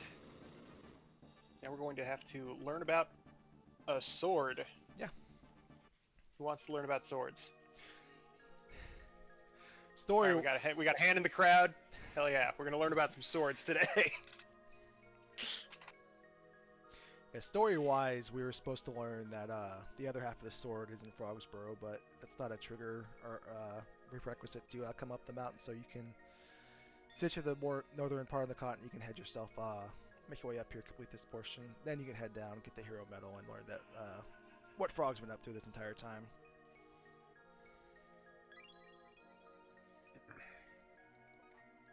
Hey, Speed Gaming, thank you for the raid. Oh wow! Come on in.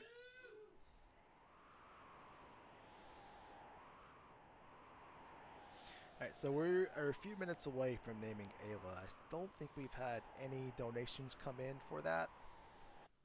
Well, we should change that. Yeah, please do. You are correct. We have not had any donations for Ayla, so if anybody wants to make any donations, of course you can scan the QR codes that are floating about on the bottom screen there, or you can do !marathon and get all the links for the FF Rando Marathon supporting the Liam Foundation.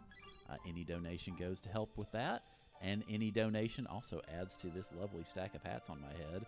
If we get another $20 in, we get another hat. So just heads up there. Yeah, Very close to a new hat.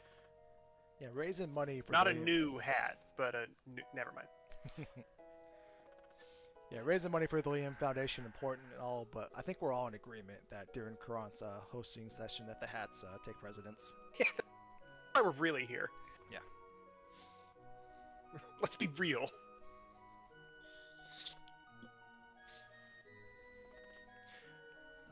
All right, so this is A little where. bit. Yeah, it turns out Yoshi Sorry, please. had the part of the sword we needed, and he hasn't been. He's been down in the dumps. If you more lore, if you talk to some of the townsfolk, as you learn that Yoshi dropped the hero medal while he was out on the town one night, maybe having too much root beer, and that's how Tata comes across it. So he isn't doing the best. So we're gonna do him some favors though, and maybe give him some hope here in a little bit. He did have a little bit too much soda pop. Yeah. There's a couple instances, and we're about to come up on another one, where other things replace alcohol, such as soup or soda pop. Oh yeah, forgot And about the soup. That In this version of the game. soup, that's a big bowl. That's all I have to say about that.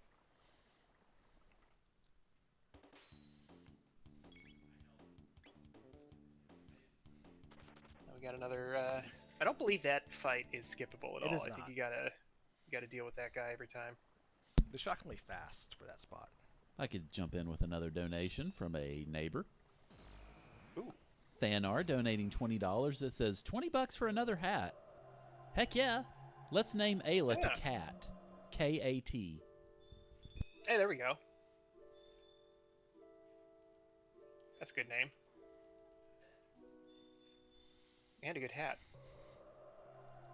Let's see. Yeah, somebody has to get it for him, unfortunately, because He cannot move. yeah, he's precarious right now.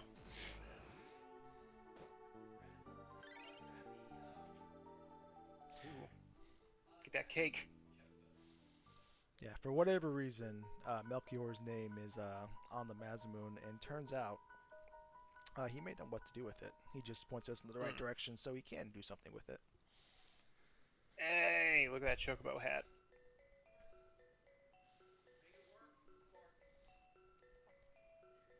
That's okay. We don't need to hear of it. All right.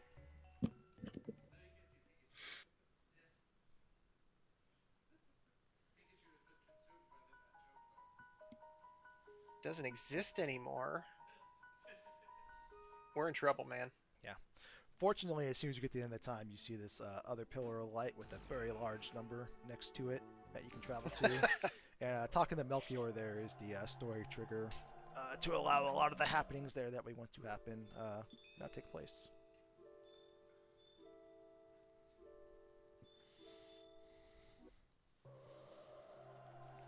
And we also got a quick peek at one of the best songs in the game. Not going to be a part of this speedrun, unfortunately, but y'all know it. Y'all know about Zeal.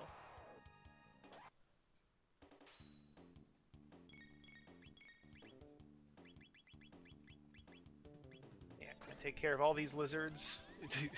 Gonna shoot some dinosaurs with lasers. Yeah. Because this is a really good video game.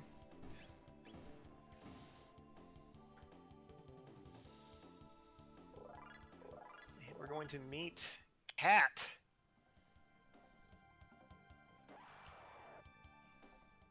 Yeah, we're outnumbered, but we just comfortably took care of 5 of the Yeah, dinosaurs. 5 of them Yeah, in 2 so- seconds. yeah. It's like, no, I want that experience. Yeah. Stop it.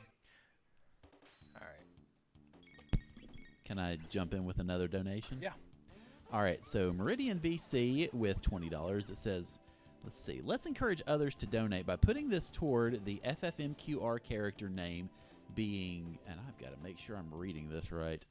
Let's see, all caps, Novo Arpal, I think I'm reading that. Novorpal. Okay. Yeah. Okay, I'm not gonna live that one down.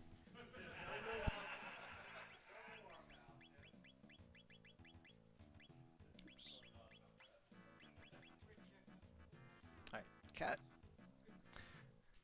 I really like that as a bit. Mispronunciations are very funny to me. Novo Arpal is that's I'm filing that one away. This is a good one. Raw boot.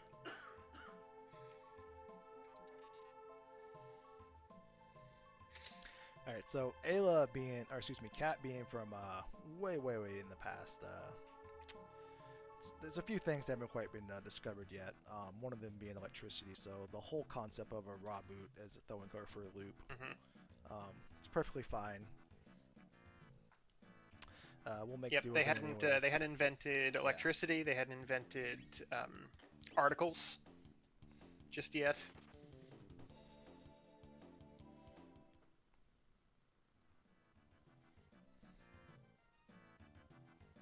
They had invented alcohol, however. Yes. Yeah. So Scientists out on that right away. we're kind of learning the villagers of Ioka Village and the dinosaurs of this period aren't quite seeing eye to eye at the moment. So they're kind of at war. So Ayla thanks you, or excuse me, Cat thanks you here with throws a party for you for helping her take care of the trouble at the Mystic Mountain, and yeah, we also get to learn here. Oh, well, first off, we need the Rate Robo's dance moves. Oops, gotta trigger it.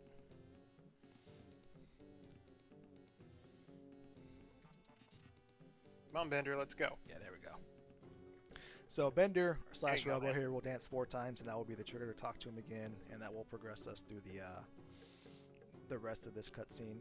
But hands down, Robo has the best dancing animations, running animations, some of the best animations just in the game.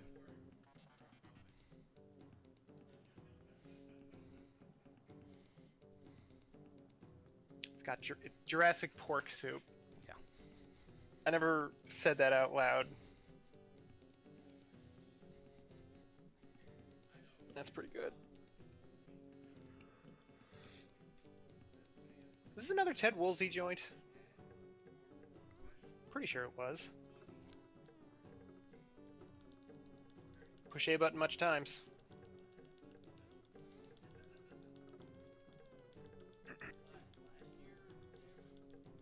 Alright, we just gotta finish this little soup contest.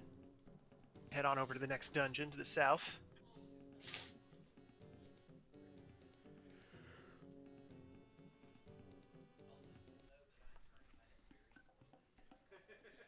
Yeah, here we learn that that maybe that soup wasn't actually soup. It's so strong that even Robo is out down for the count for the evening. So That soup seems to affect humans. Uh-oh. we also kind of learned that maybe Iowa Village is the safest place to hang out because first, as soon as you get here, you get attacked, and then not only do you get robbed of your gate key, so you're stuck here. The person who steals your gate key gets robbed. So it, if anything, this village needs a neighborhood watch ASAP.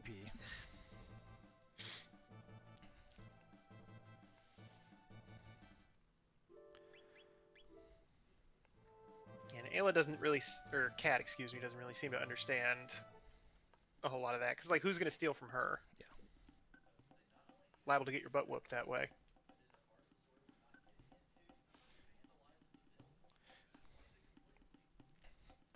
Yeah, here we learn Kino, who has kind of a weird relationship with Ayla / Cat, was the one who took the gate key, and then immediately Kino turns around and gets the gate key stolen from him by the Reptides, so that points us in the direction. Also helps that there's footsteps here to follow in the correct direction.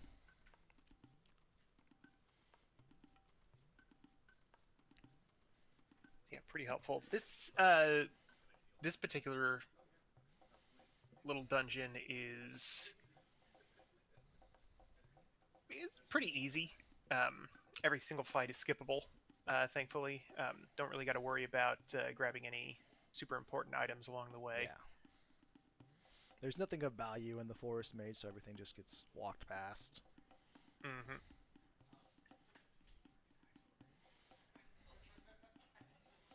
There are 2 skips in here. This one you just hug to the right, and you will skip that encounter. And then this one is a little up over that tile, and yeah, there we go. Hey. Right next to the vine, there is a tile that if you step on, you'll trigger a 8 fight, and it's comically long in how long it takes to set up, but fortunately we ran past it. Yeah, somewhat similar situation in this dungeon. You do have to deal with the enemies next to the holes, but pretty quick dungeon if you're not really worrying about getting any of the fun items off to the sides. Evil Weevil. Yeah, Evil Weeble is an S tier name for an enemy in this. Yeah, it's very strong. There is a villager that will kind of tip you off that, hey, maybe using lightning on dinosaurs is a good idea. And because this fight is not skippable, we do need to shock the Megasaur and let Ayla do her thing. Or excuse me, Cat do her thing. And big damage. Yeah. Another character with a really high critical hit rate, which is very handy. And my sword, stay away from me. Yeah, party members you're forced to use at various points in Chrono Trigger tend to be much stronger than what you are currently at. It's kind of like gear you towards like, hey, maybe this character is worth exploring and playing with a little bit at this point in the story. So Ayla also has 1 more speed than Chrono does at this point in time, or with this current setup. Plus, you can see her from her HP how much ahead of Bender and Goku she currently is. Mm-hmm. Yeah, they just come in at a specific level, right? They don't normalize their experience to your party.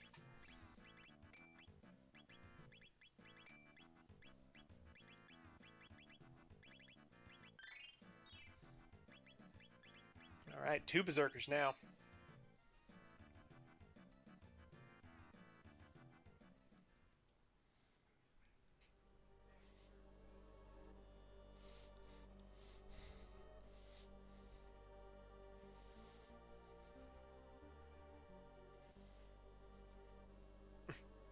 Yeah, that particular decision doesn't really matter either way.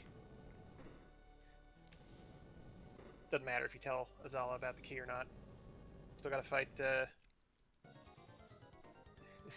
Still gotta fight the bodybuilder Triceratops. Yeah. As you can see, Cat outspeeds Goku with Chrono, so she gets stacked first. And for this fight, we pretty much just shock Nizbel when his ATB is on the left side of the screen, even though we can't see it. But when it's not filled, basically, and then we let Ayla, Bender, and Cat tee off, and we'll let Chrono get a few punches in as well.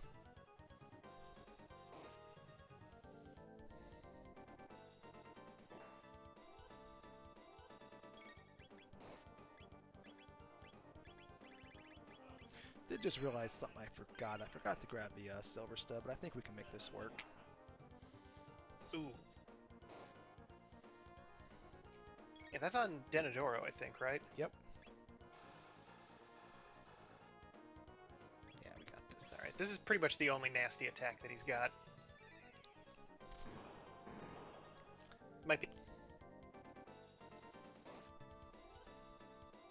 But.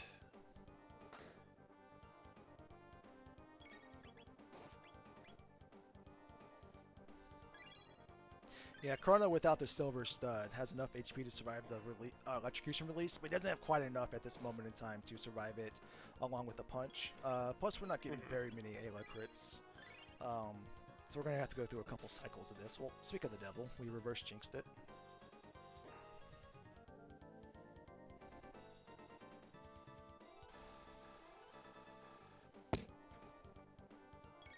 Getting pretty close there, though.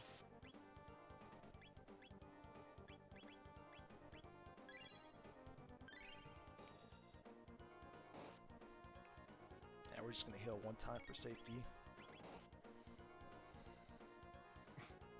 calm down. Yeah. Give me 2 seconds. Sheesh.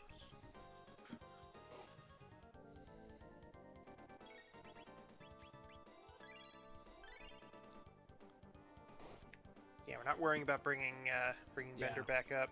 Ayla can take care of this.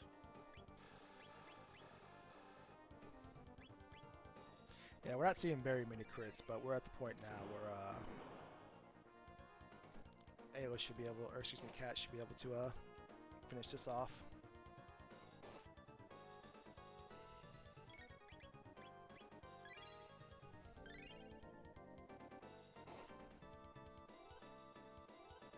Yeah, there we go. There it is. Okay.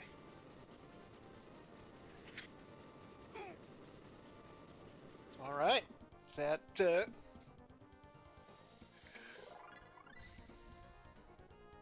excuse me. That concludes our time here in whatever million BC. Yeah, a couple billion, maybe million. A lot of zeros in this time period. Mm-hmm. Enough zeros for it not to really be that important.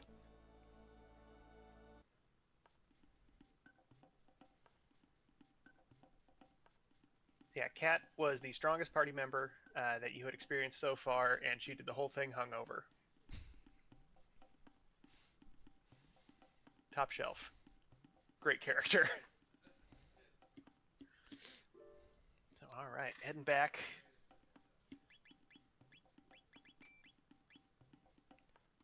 Going to forge a sword and give it to a Yoshi.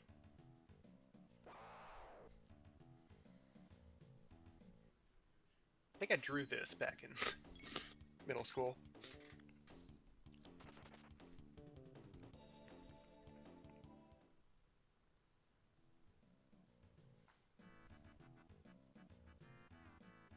Nice.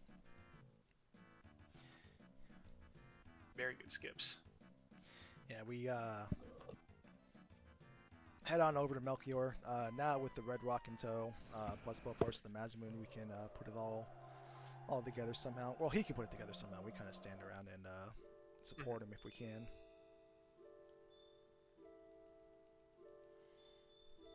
Well, one of these two does. Yeah, somebody puts it together.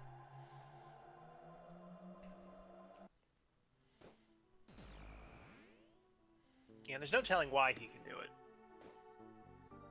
He's just that good.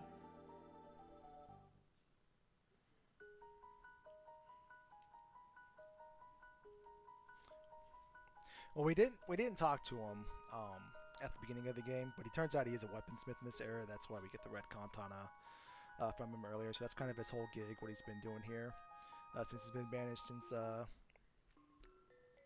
the future from his time in the past. Is just making weapons.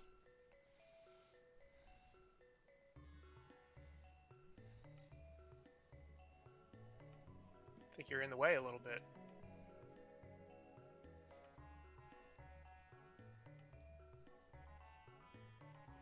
Must process the Dreamstone. No worries about. Just process it.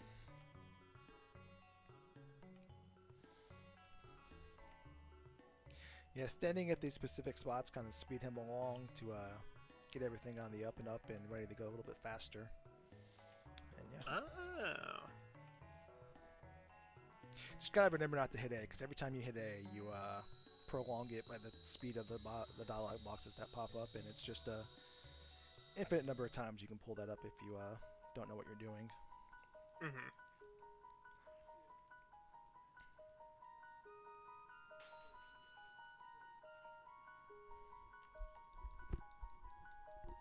That's a big sword.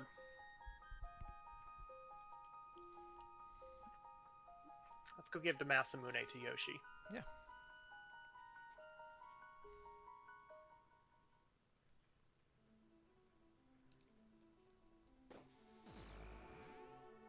I know it's not a super original thought, but these two guys are pretty swell. Yeah, they're only Solid bros. the only two villagers in the Medina village that don't quite have it out for you. Oops.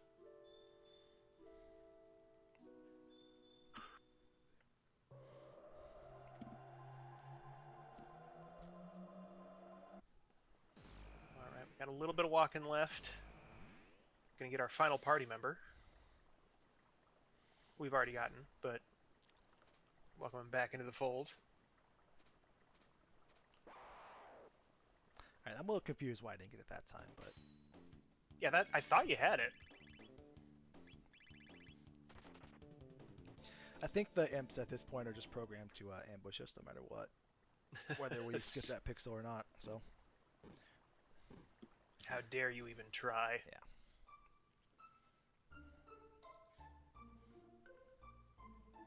You got a little bit of walking, a little bit more cutscenes, and Yeah. then essentially the final dungeon. Yep. Coming up on it. Yeah, we Frog's bringing Frog this wonderful forged sword seems to absolute beautiful sword, by the way, as you mentioned earlier. When it's like, whoa, it's a big sword. That appears to perk Frog up and get him out of his get him out of the dumps and gets him to come along with us. It's good advice out there. Yeah. You trying to think of a good gift for somebody? Bring him- 6-foot sword. Yeah, bring him a big sword. Forged by a time-traveling sage. Yeah, you can probably get one on Temu. It's not going to be as good, but And we get a decent amount of lore dump here. How kind of Glenn became Yoshi or Frog and why he is in the current form that he is. Turns out he's the apprentice or squire to a legendary knight named Cyrus, and then pretty soon here we'll learn Cyrus's fate. I do kind of like the fake out because it looks like it's going to be the big important knight guy. Mm-hmm. Yeah, the first part of this cutscene just introduces you how much of a awesome knight Cyrus is. You see him just kind of flying around the screens, taking care of the Nagas that were giving us the business earlier. Then this Frog King, just absolutely gets melted. Dink dink. Yeah, so you can kind of Who's that? see. Who's that lady that's with him? It's a fair question. All right. Yeah, you kind of see how it paints a picture that Cyrus is an absolute amazing knight, and then almost immediately we're about to get humbled. Mm-hmm. Well, and they even mention, I think, in the second cutscene that like Glenn is better than Cyrus. Mm-hmm. He's just kind of a little wiener about it. Mm-hmm. And we'll get that writ large here in the next section.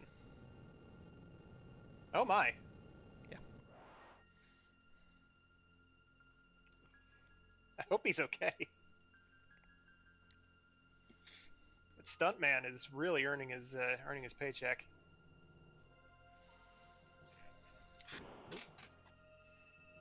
There's a loud truck outside my window. Let's fix that.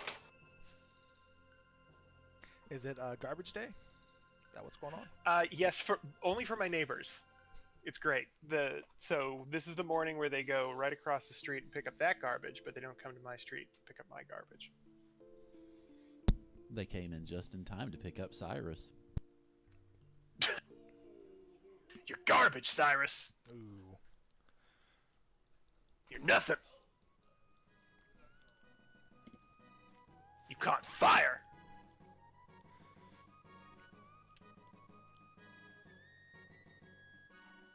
Another good theme. We got Yoshi and Bender. Okay. Triple text come into play much in this speed run? For what we're gonna do, absolutely not.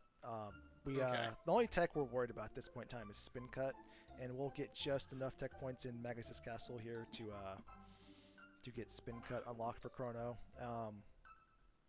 They do at various points because Omega Flare is absolutely an amazing triple tech. It does require the correct rock. So if you advance past this point in the game, yes. If you're trying to go through in a fast or speed run setting, then absolutely. But for where we're going, Fire Sword is the only Fire Sword and X Strike are the only dual attacks we'll be using the rest of what we're doing here. Okay. So I do remember getting 3D attack pretty early. His Robo Tackle. It doesn't is. take two. But now that I think about it, you haven't been using him too much, so he hasn't been getting a lot of tech points. It is possible to get to this point in the game. We're not going to go get magic on Frog, but if you do, with how many battles or Magus Castle, it's possible to get Leap Slash unlocked. So it's not out of the realm possibility. If you use Marl for this fight, you end up with Arc Impulse because that just requires Spin Cut, Leap Slash, and Ice, which Marl will have anyway, so she doesn't even need any tech points. You can also get the Robo Chrono Frog triple tech, which is pretty early on. The only gate to that, I think, is Robo Tackle, which is not quite learned yet.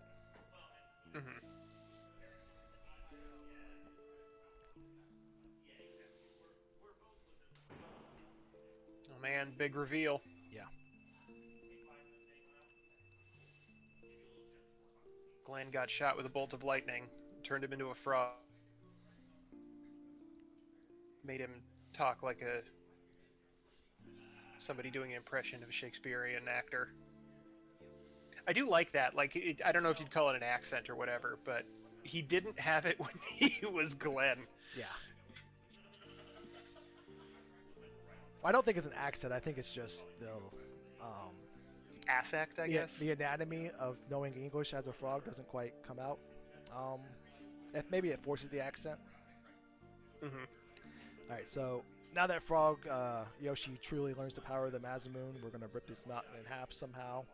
I wish we could do this in Megas Castle, but for some reason we wasted this on this one-time tech on this mountain. Right, yeah. Just chop his whole castle in half. Yeah.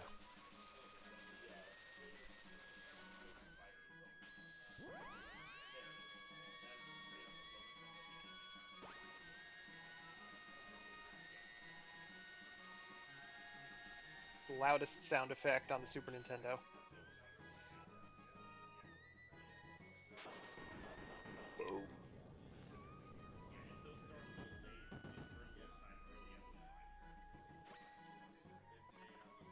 Love that pose.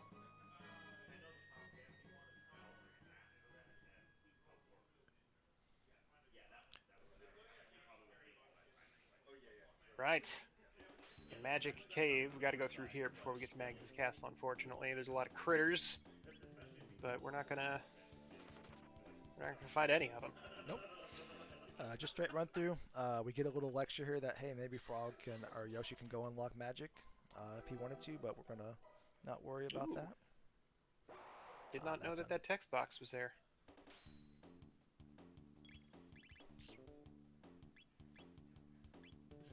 Yeah, we weren't quite fast enough, so we got to run through this, and a bunch of rats are gonna chase us now. Let's see if we can outrun them. Hey, we did it. Nice. All right. The last level.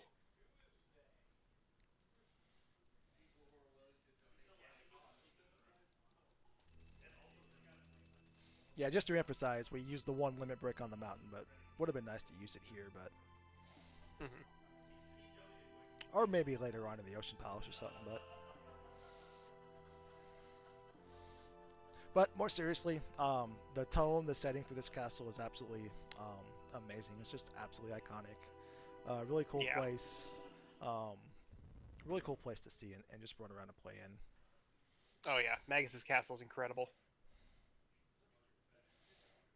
And does have that effect where if this is like the first RPG that you've played, you know, you could pretty reasonably assume, like, okay, well, that's that then, right? I'm going to fight this Magus guy. He seems to be causing all these problems. It's like, that's halfway through. You got a whole other game to play.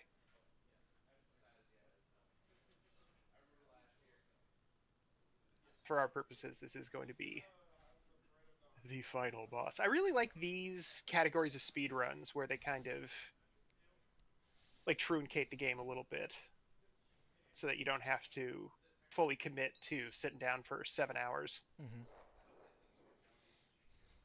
Yeah, it's really easy to learn. I've done this maybe a dozen times now, or played through this maybe a dozen times, along with maybe a little bit of playthrough on the practice ROM. So it's super easy. It's probably less complicated to pick up and play, and it's a fun thing to race to.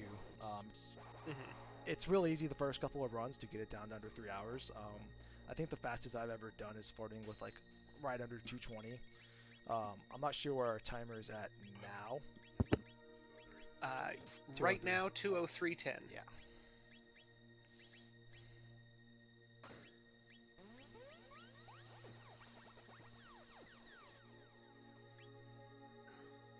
So yeah, laser spin unfortunately isn't going to take out the red hench.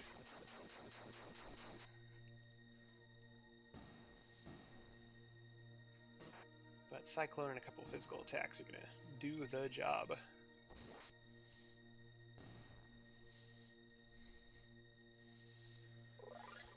So we have a handful of bosses to go through before we ultimately deal with Magus at the end here. Yep. Gonna fight these shadows.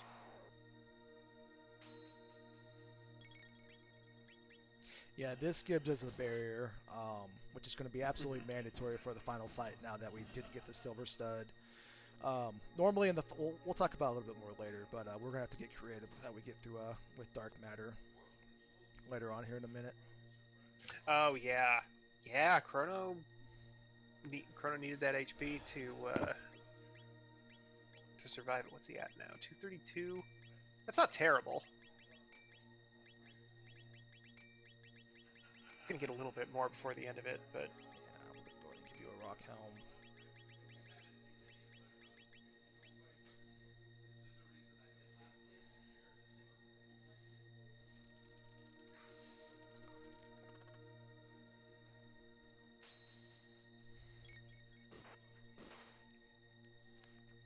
Yeah, the rock helm is not mandatory, but I grabbed it now because Goku missing that little bit of extra HP.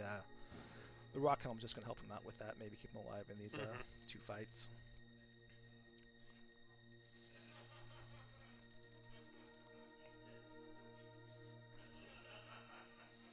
alright, gotta deal with Flea. So Frog's got, or Yoshi, excuse me, has the Berserker on. Gonna take care of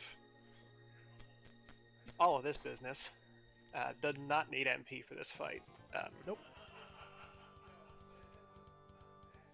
So Flea's kind of not too tough for that first half. Does have that same pattern that we've mentioned before. Once Flea gets to half HP, gonna start doing some much nastier moves. Lots of status ailments. Yeah.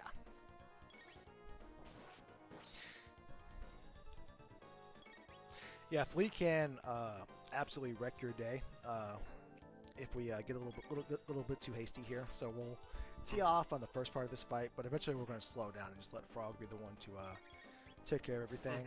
Looks like we're fortunate because she's stuck in a yawning leap, so that means she won't do anything. Eventually she'll work herself out of that. Yeah, I think now is when we slow it down. Not a lot of... We don't want to get hit with stare. Yeah, we will get hit with the stare at various points, but it's really dangerous to get hit with the stare twice in a row.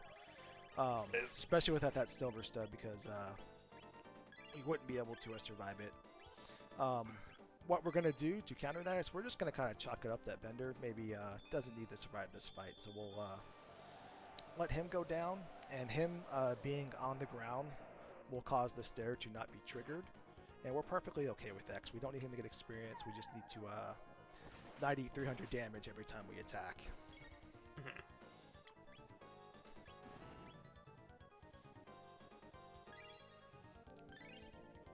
Yeah, even though we can't be counterattacked here, we still only have control of one character. And Flea, with all of those status elements that she does, if she happens to put the one controllable character out of commission, things can get out of hand fast.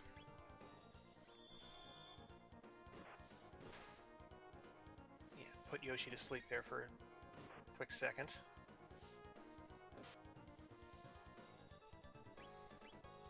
Wow.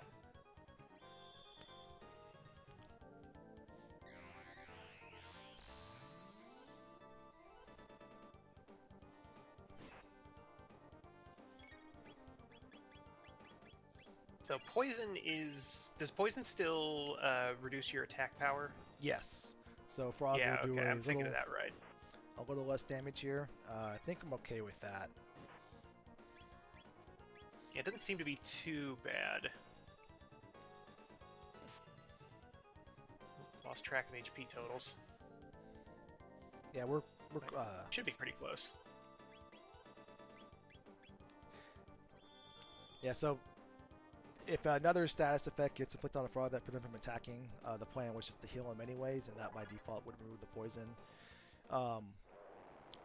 It's a little bit scary there because again I mentioned if she puts Chrono down, you don't have control of anybody at that moment, and the fight can go a little off the rails. But luckily you're able to get through without any trouble. Yeah, next up we have Slash on the other side. Significantly more HP than Flea. With a very obvious segmented fight, too. Yeah. After... excuse me. After 3,000 HP, he jumps back, grabs his sword, and makes it very obvious that he's going to be doing more damage for the rest of the fight. Yeah, Slash actually has more HP with his combined forms than Magus does later on in the castle. 8 grand total.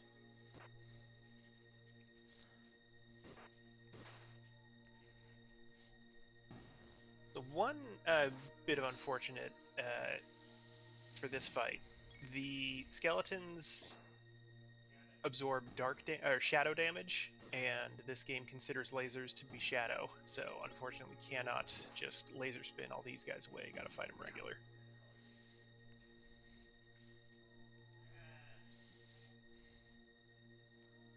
Yeah, I think the earliest possible tech you could have to get through that would be Ice Water, but that would require taking Frog to the end of time to get water. But you just punch through them.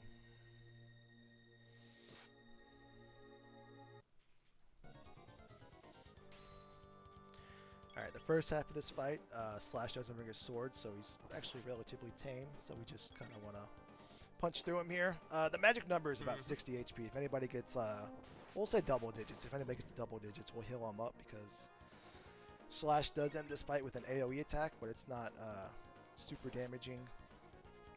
But it can send you to the next fight with low HP, and then that's where things can get out of control on you.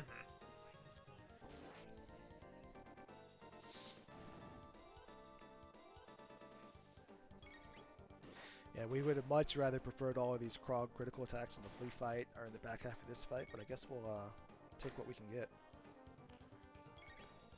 Man, everybody's getting crits.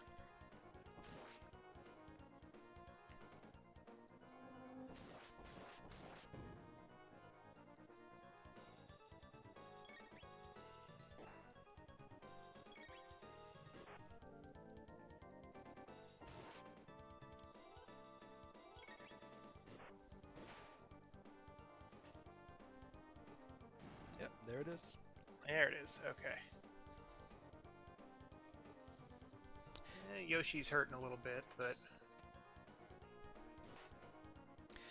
Yeah, in this portion of the fight, Slash just gets more dangerous as the fight kind of takes effect and drags on. The first part we can just kind of like, mash A to get him to that point, but eventually we'll reach a point where we'll have to have Goku and Bender become heal bots and slow down a little bit.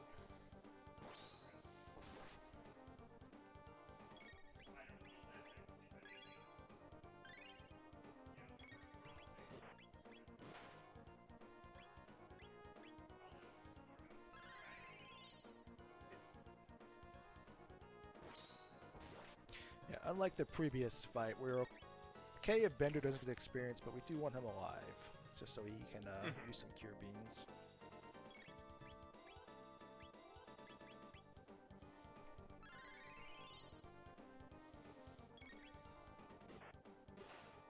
And those crits from Yoshi are huge helps.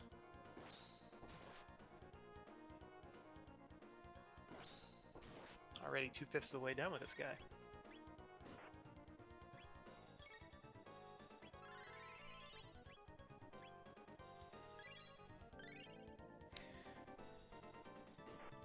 Yeah, based on Slash's movements, we're getting to the back half of this fight. It gets really, really scary when we are under 600 HP, or Slash has under 600 HP, because that's when we start countering with Yes Indeed. And Yes Indeed will, it won't quite one-shot a character, but if they've taken one attack like that, and they get followed up with a Yes Indeed, they're going to go down.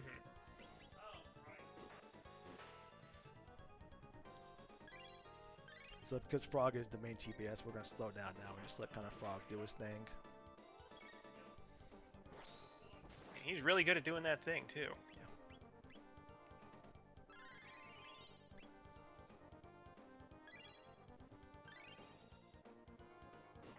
Yeah, these frauds these crits by Yoshi are coming in at a really nice time.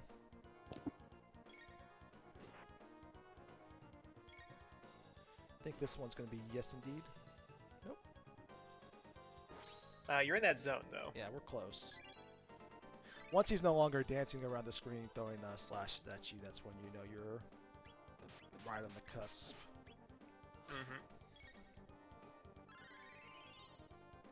Yeah, we got 600 HP left.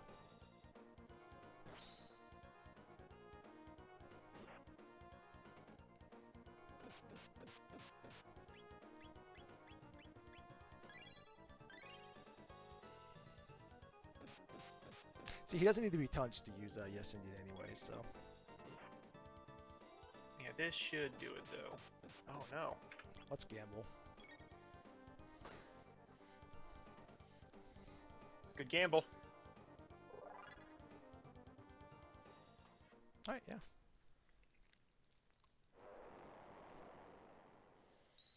Well, I've got a pup that might need to go in the backyard, so if you could give me 30 seconds to go, We'll give you 35, my friend. Oh, excellent. Alright. Power Scarf.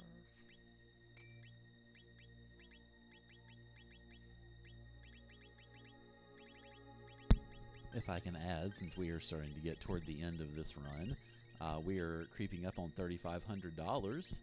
And if we can get that by the time we finish this run, not only will that be a good donation total on which to end the run, but it also means one more hat. So one more hat. Just a goal to reach for while we go after everybody's favorite cartoonish villain and then everybody's favorite really cool music villain. It is really good music. Oops. Uh-oh. Uh-oh. I was distracted by all the hats. I got eyes on the hats. Yeah. It's understandable. It's all good. Plus, we get to see the name Omnichrone. Yeah. A lot of Futurama references so far today.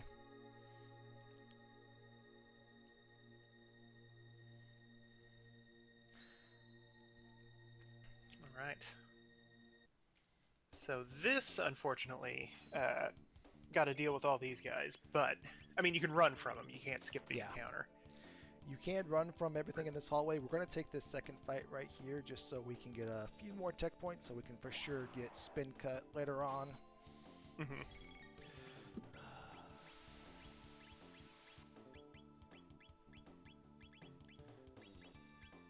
There he goes. He moves forward. Yeah, that right one will move forward just into line so you can spin cut, or should be flame toss. Yeah, there we go.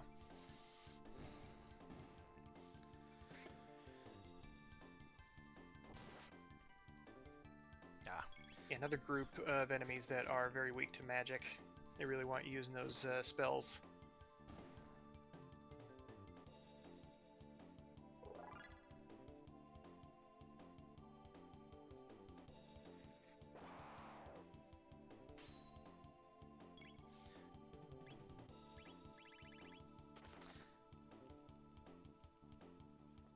I really like how running away works in this. Like that little trick you can do where you go into the menu. Yeah, you can see the character sprites change, and that's when you filled your runaway ATB just enough, and that meter still fills whether you're in the menu or not. So.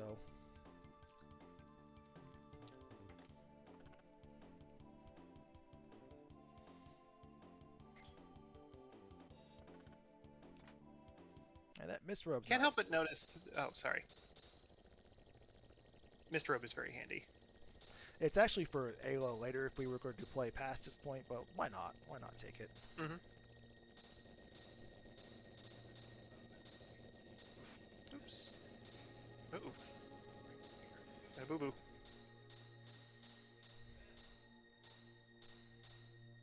What the impossible?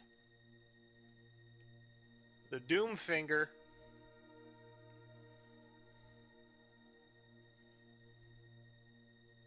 For some reason, that item made my mom laugh every single time. The Doom. The Doom Finger. Fair point. I think she thought it was boogers. Might have been.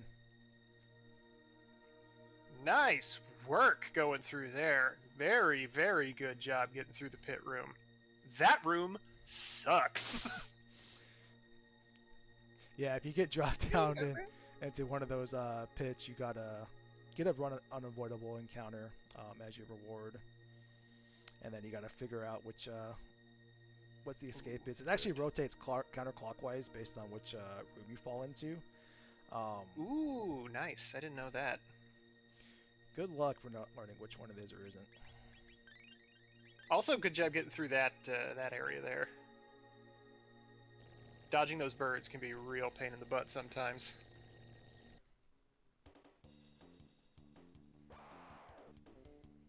Now we got another another batch of encounters that we can't quite skip.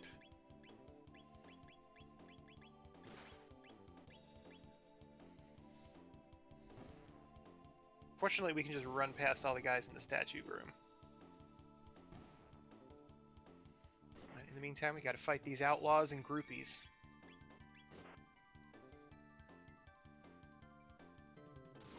Yeah, not quite an X there on our strike, but kind of more of a...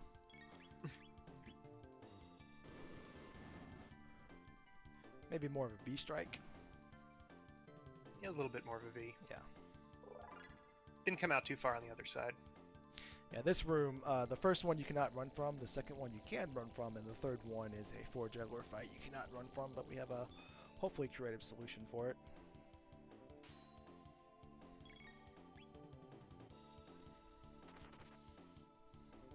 Yeah, I'm interested in that. Jugglers are irritating. They alternate between magic and physical defense. Yeah. And the thing that they are strong against will just do nothing to them. So Yeah, it's fortunately... really easy to... Sorry, go ahead.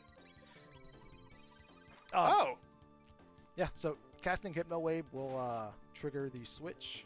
It's technically magic. Uh-oh. I think the wrong person has the power scarf. That's fine. We'll make this work anyways. Can I jump in with a donation while y'all are fighting off all those juggler bits? Please do. All right, $40 from the Axeman that says one more hat, which we're not quite at the hat yet, but we're close. Let's up the difficulty for M2 in Zexion. Or yeah, there we go.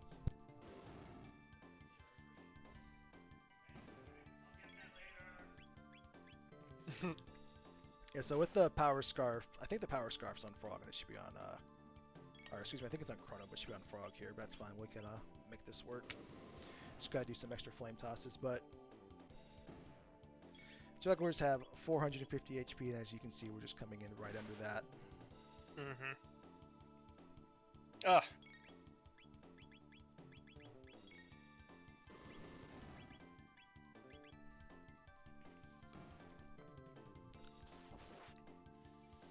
There we go. Yeah, just another pretty good example of a lot of these sort of speed runs being very specific. Yeah. That's unfortunate, but I think the fortunate thing is we got spin cut there right on the dot, because that's the last fight we do before the Magus fight, and kind of hard to get through the dark matter phase without spin cut. Yeah.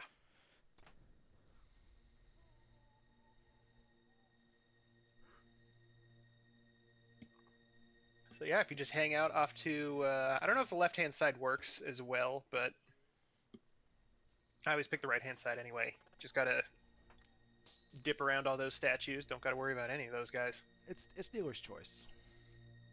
All right, sweet. I shan't be defeated. Yeah, you can technically punch Ozzy if your heart desired to do so. However, you can't damage him.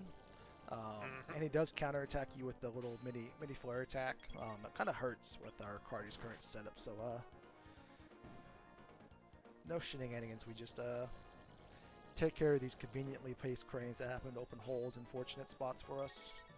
Mm-hmm. And maybe this Good thing everybody decided to stand there. Yeah. Maybe this last one will open up a really good spot for us. Ooh, that one was close. Yeah.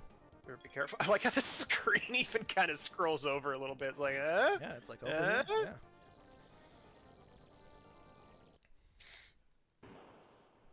To my knowledge, there's no lore or any town folks anywhere that tell you how to handle this fight. You just kind of hope you press left or right at some point during it. Mm-hmm. There's a lot of multi-target attacks. You know, you got your laser spins. You might have, God, what else? I guess you probably wouldn't have any water or anything. Rocket roll, I suppose. So you know, you might happen upon seeing the other the other targeting finger pop up over there. I toss in another donation while y'all are about to head off to Magus. Please do. Mashima with $46. It says hats. Awesome. Let's see. Awesome Chrono boss coming. Absolutely. Put this to oops all mimics in Crystallis. That's a dirty one. That's nasty business right there.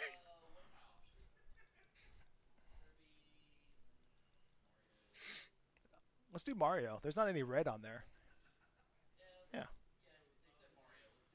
Yeah.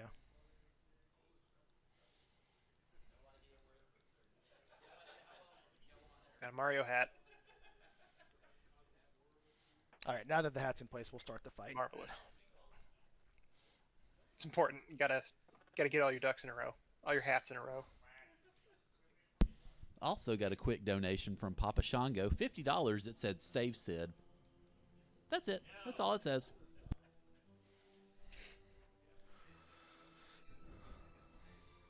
Thank you, Papa Shango.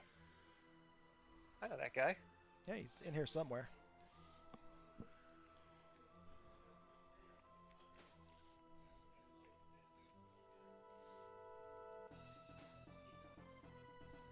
All right. I don't know if you timed the text boxes out or not, but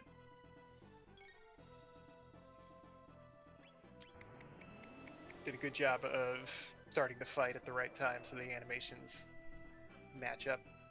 Good blocking is what I'm trying to say. All right. Normally at this portion fudge. of the fight, we would drop a barrier on Chrono so we can, or excuse me, Goku, so we can take a little less damage from some of these water spells, these lightning spells we're about to see. However, we're gonna have to save that for the black half of this fight because without the barrier, Dark Matter is going to do over 300 damage to us, and as you can see, nobody has 300 HP. Mm-hmm. So we're going to have to pop that barrier when we enter the Dark Matter phase of this fight. But basically what we want to do here is we want to let Frog punch away, trigger the barrier changes, and then keep running until we get a fortunate barrier change. Fortunate would be either lightning or fire. Firing away would be the preferred of the two. Mm-hmm. Because we don't have any water magic, we don't have any shadow magic, so we can't damage him. But we can cast lightning on him when he's in lightning phase like he is. So we're going to let Frog lower his magic defense. Cast the lightning. Frog will unfortunately go down, but that's perfectly fine. Or excuse me, Yoshi will go down because that's fortunately perfectly fine. And we will rinse and repeat until we trigger the Dark Matter phase. So yeah, this one it's very particular. It's kind of slow going, but you got to make sure that you do it a certain way, or else he kind of ends up screwing you over.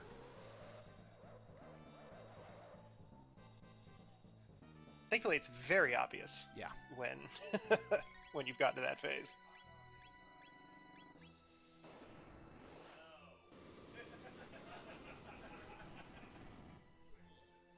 And you can kind of see right there how much more damage Fire Sword's doing versus anything else we could do. So fire and fire away is the best element we can get rolled when we trigger an element change. Oof. Rude.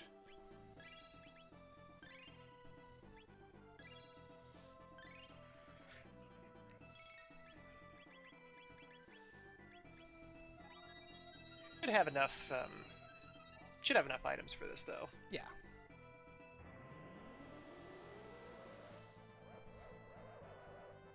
Yeah, we got plenty of items for this, plus to go farther into the game if we were going to be doing so. Mm-hmm.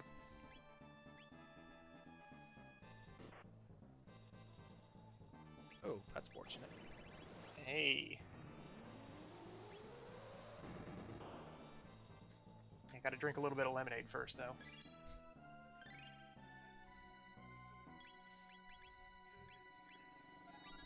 It takes roughly 4 fire swords total to push him to the next phase. There he goes. If we're really lucky, we'll get a phase shift when he's weak to fire. The damage Yoshi does with the Masamune swings are not as real negligible. However, it does add up because he does essentially get a lot of swings in as he works through the fight. Yeah, I think he's gotten about just shy of 300 damage, I think, so far. Yeah.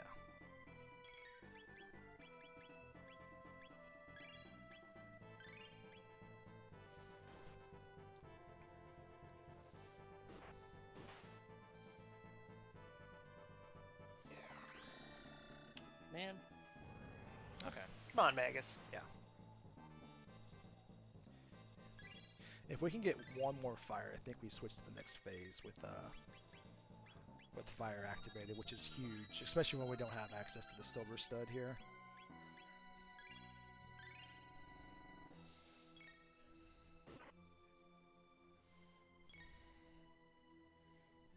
Okay, yeah, I believe you're right. We're gonna get another couple of frog hits here. Aw.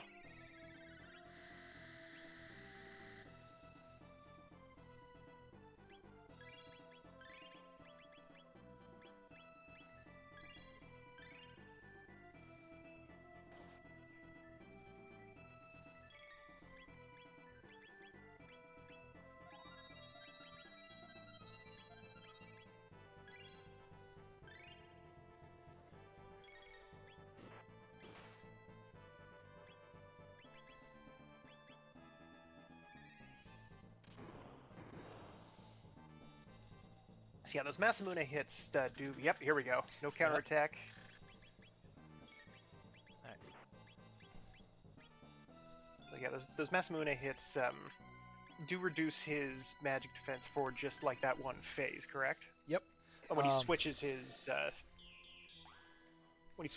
element resistance and Yeah, have to do it again. So you get one swing with the Masamune, and for that one breathe the next phase, we'll take her. The next deck will switch him, no matter what you do or don't do there. So that's why we also have been keeping kind of like been okay with Frog hanging with low HP totals, because him not attacking over and over again also gives us time to heal up while he's down between phases, and then let him wake up and then take the reins again with attacking. All right. Here we go. Fortunately, Magus kind of chills out after this one. Yeah. The only thing that will kill us or can damage us that he'll do is dark matter, but as you can see, we don't have the HP to survive without that barrier. So we are up against a clock.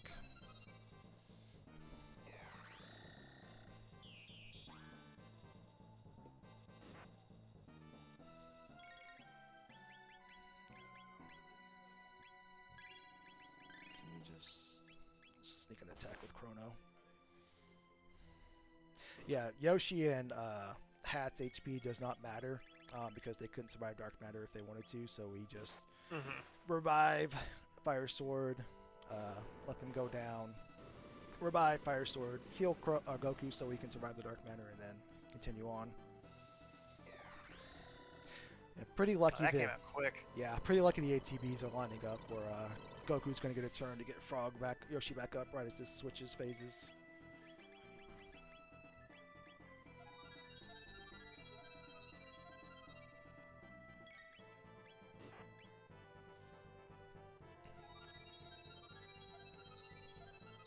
All right, getting close to it. You can see Yoshi now is starting to do more noticeable damage with his attacks. Damage that actually is going to have some impact on the fight. So I think we're going to eat one more Dark Matter. Our berry will be at risk of running out, and we're just going to have to Fire Sword and pray. Oh, there we go. Woo! Hell yeah! That's a dead wizard right there. Yep, yeah, so that's GG's. That's it. And GG's. that's halfway through the game. But for all intents and purposes, that's all we wanted to get through. So, yeah. Yeah, it's a nice little, it gives you kind of the same feeling as doing a speed run of a full RPG. But, yeah. Like I said, you don't have to do the 6-hour commitment. Yeah, and if you were interested in learning that, there is a wonderful, on the speedrun.com page, there is a link to the Chrono Trigger speedrunning Discord. There's numerous guides and different things that explain things, but obviously, if you wanted to learn that route, I'd be more than happy to give anybody listening to this some tips, advice, or show them how to do so. And I'll definitely show you how to get the silver stud, because that was really sketchy at the end without the silver stud. But yeah. It's kind of nice to actually. It's a good example that you showed here. You didn't get the silver stud or earring. The silver stud, the HP boost, because that goes on Goku for the point in time. Okay, right. Yeah, so yeah, you didn't get that HP boost, but that didn't mean that the whole thing was just completely tanked, right? Yeah. Like you had an alternate. We had all of thing that you could do. Yeah, options. Yeah. So. Most importantly, thank you, Turdsman, for joining me this Friday morning. I appreciate you doing this on the fly with me. And then thank you to FFR, everybody here, everybody watching, and obviously everybody who donated, help raise money for the Liam Foundation. I appreciate y'all, and we hope everybody enjoys the rest of the afternoon shenanigans. Yeah, thank you very much. Thank you, Drinks Glue and Turdsman, for the great Chrono Trigger run. Very well done. Very much appreciated. So as we start to get set up we've got Mega Man 1 through 3 and Mega Man X 1 through 3 as an archipelago run. One last donation from Sigil for $100 that said, put this toward the Worlds Collide run later today to save Sid. The Banana Man deserves to see the world he helped create. So, that's a lot of money towards saving Sid. If anybody wants to leave Sid in his cushy bed forever, you need to get some donations in. And we've also, of course, got other incentives. We've got prizes. We've got all sorts of great ways to help out the Liam Foundation. And we also have one more hat to put on my head before I surrender my mic for the hosting for this term. So thank you all for all the great donations to help support the Liam Foundation. It has been fantastic, and my neck hurts. But, yes, thank you all for the great donations. Thank you all for the great runs, and we're going to continue raising money throughout this weekend. So please stay tuned and keep on donating, everybody.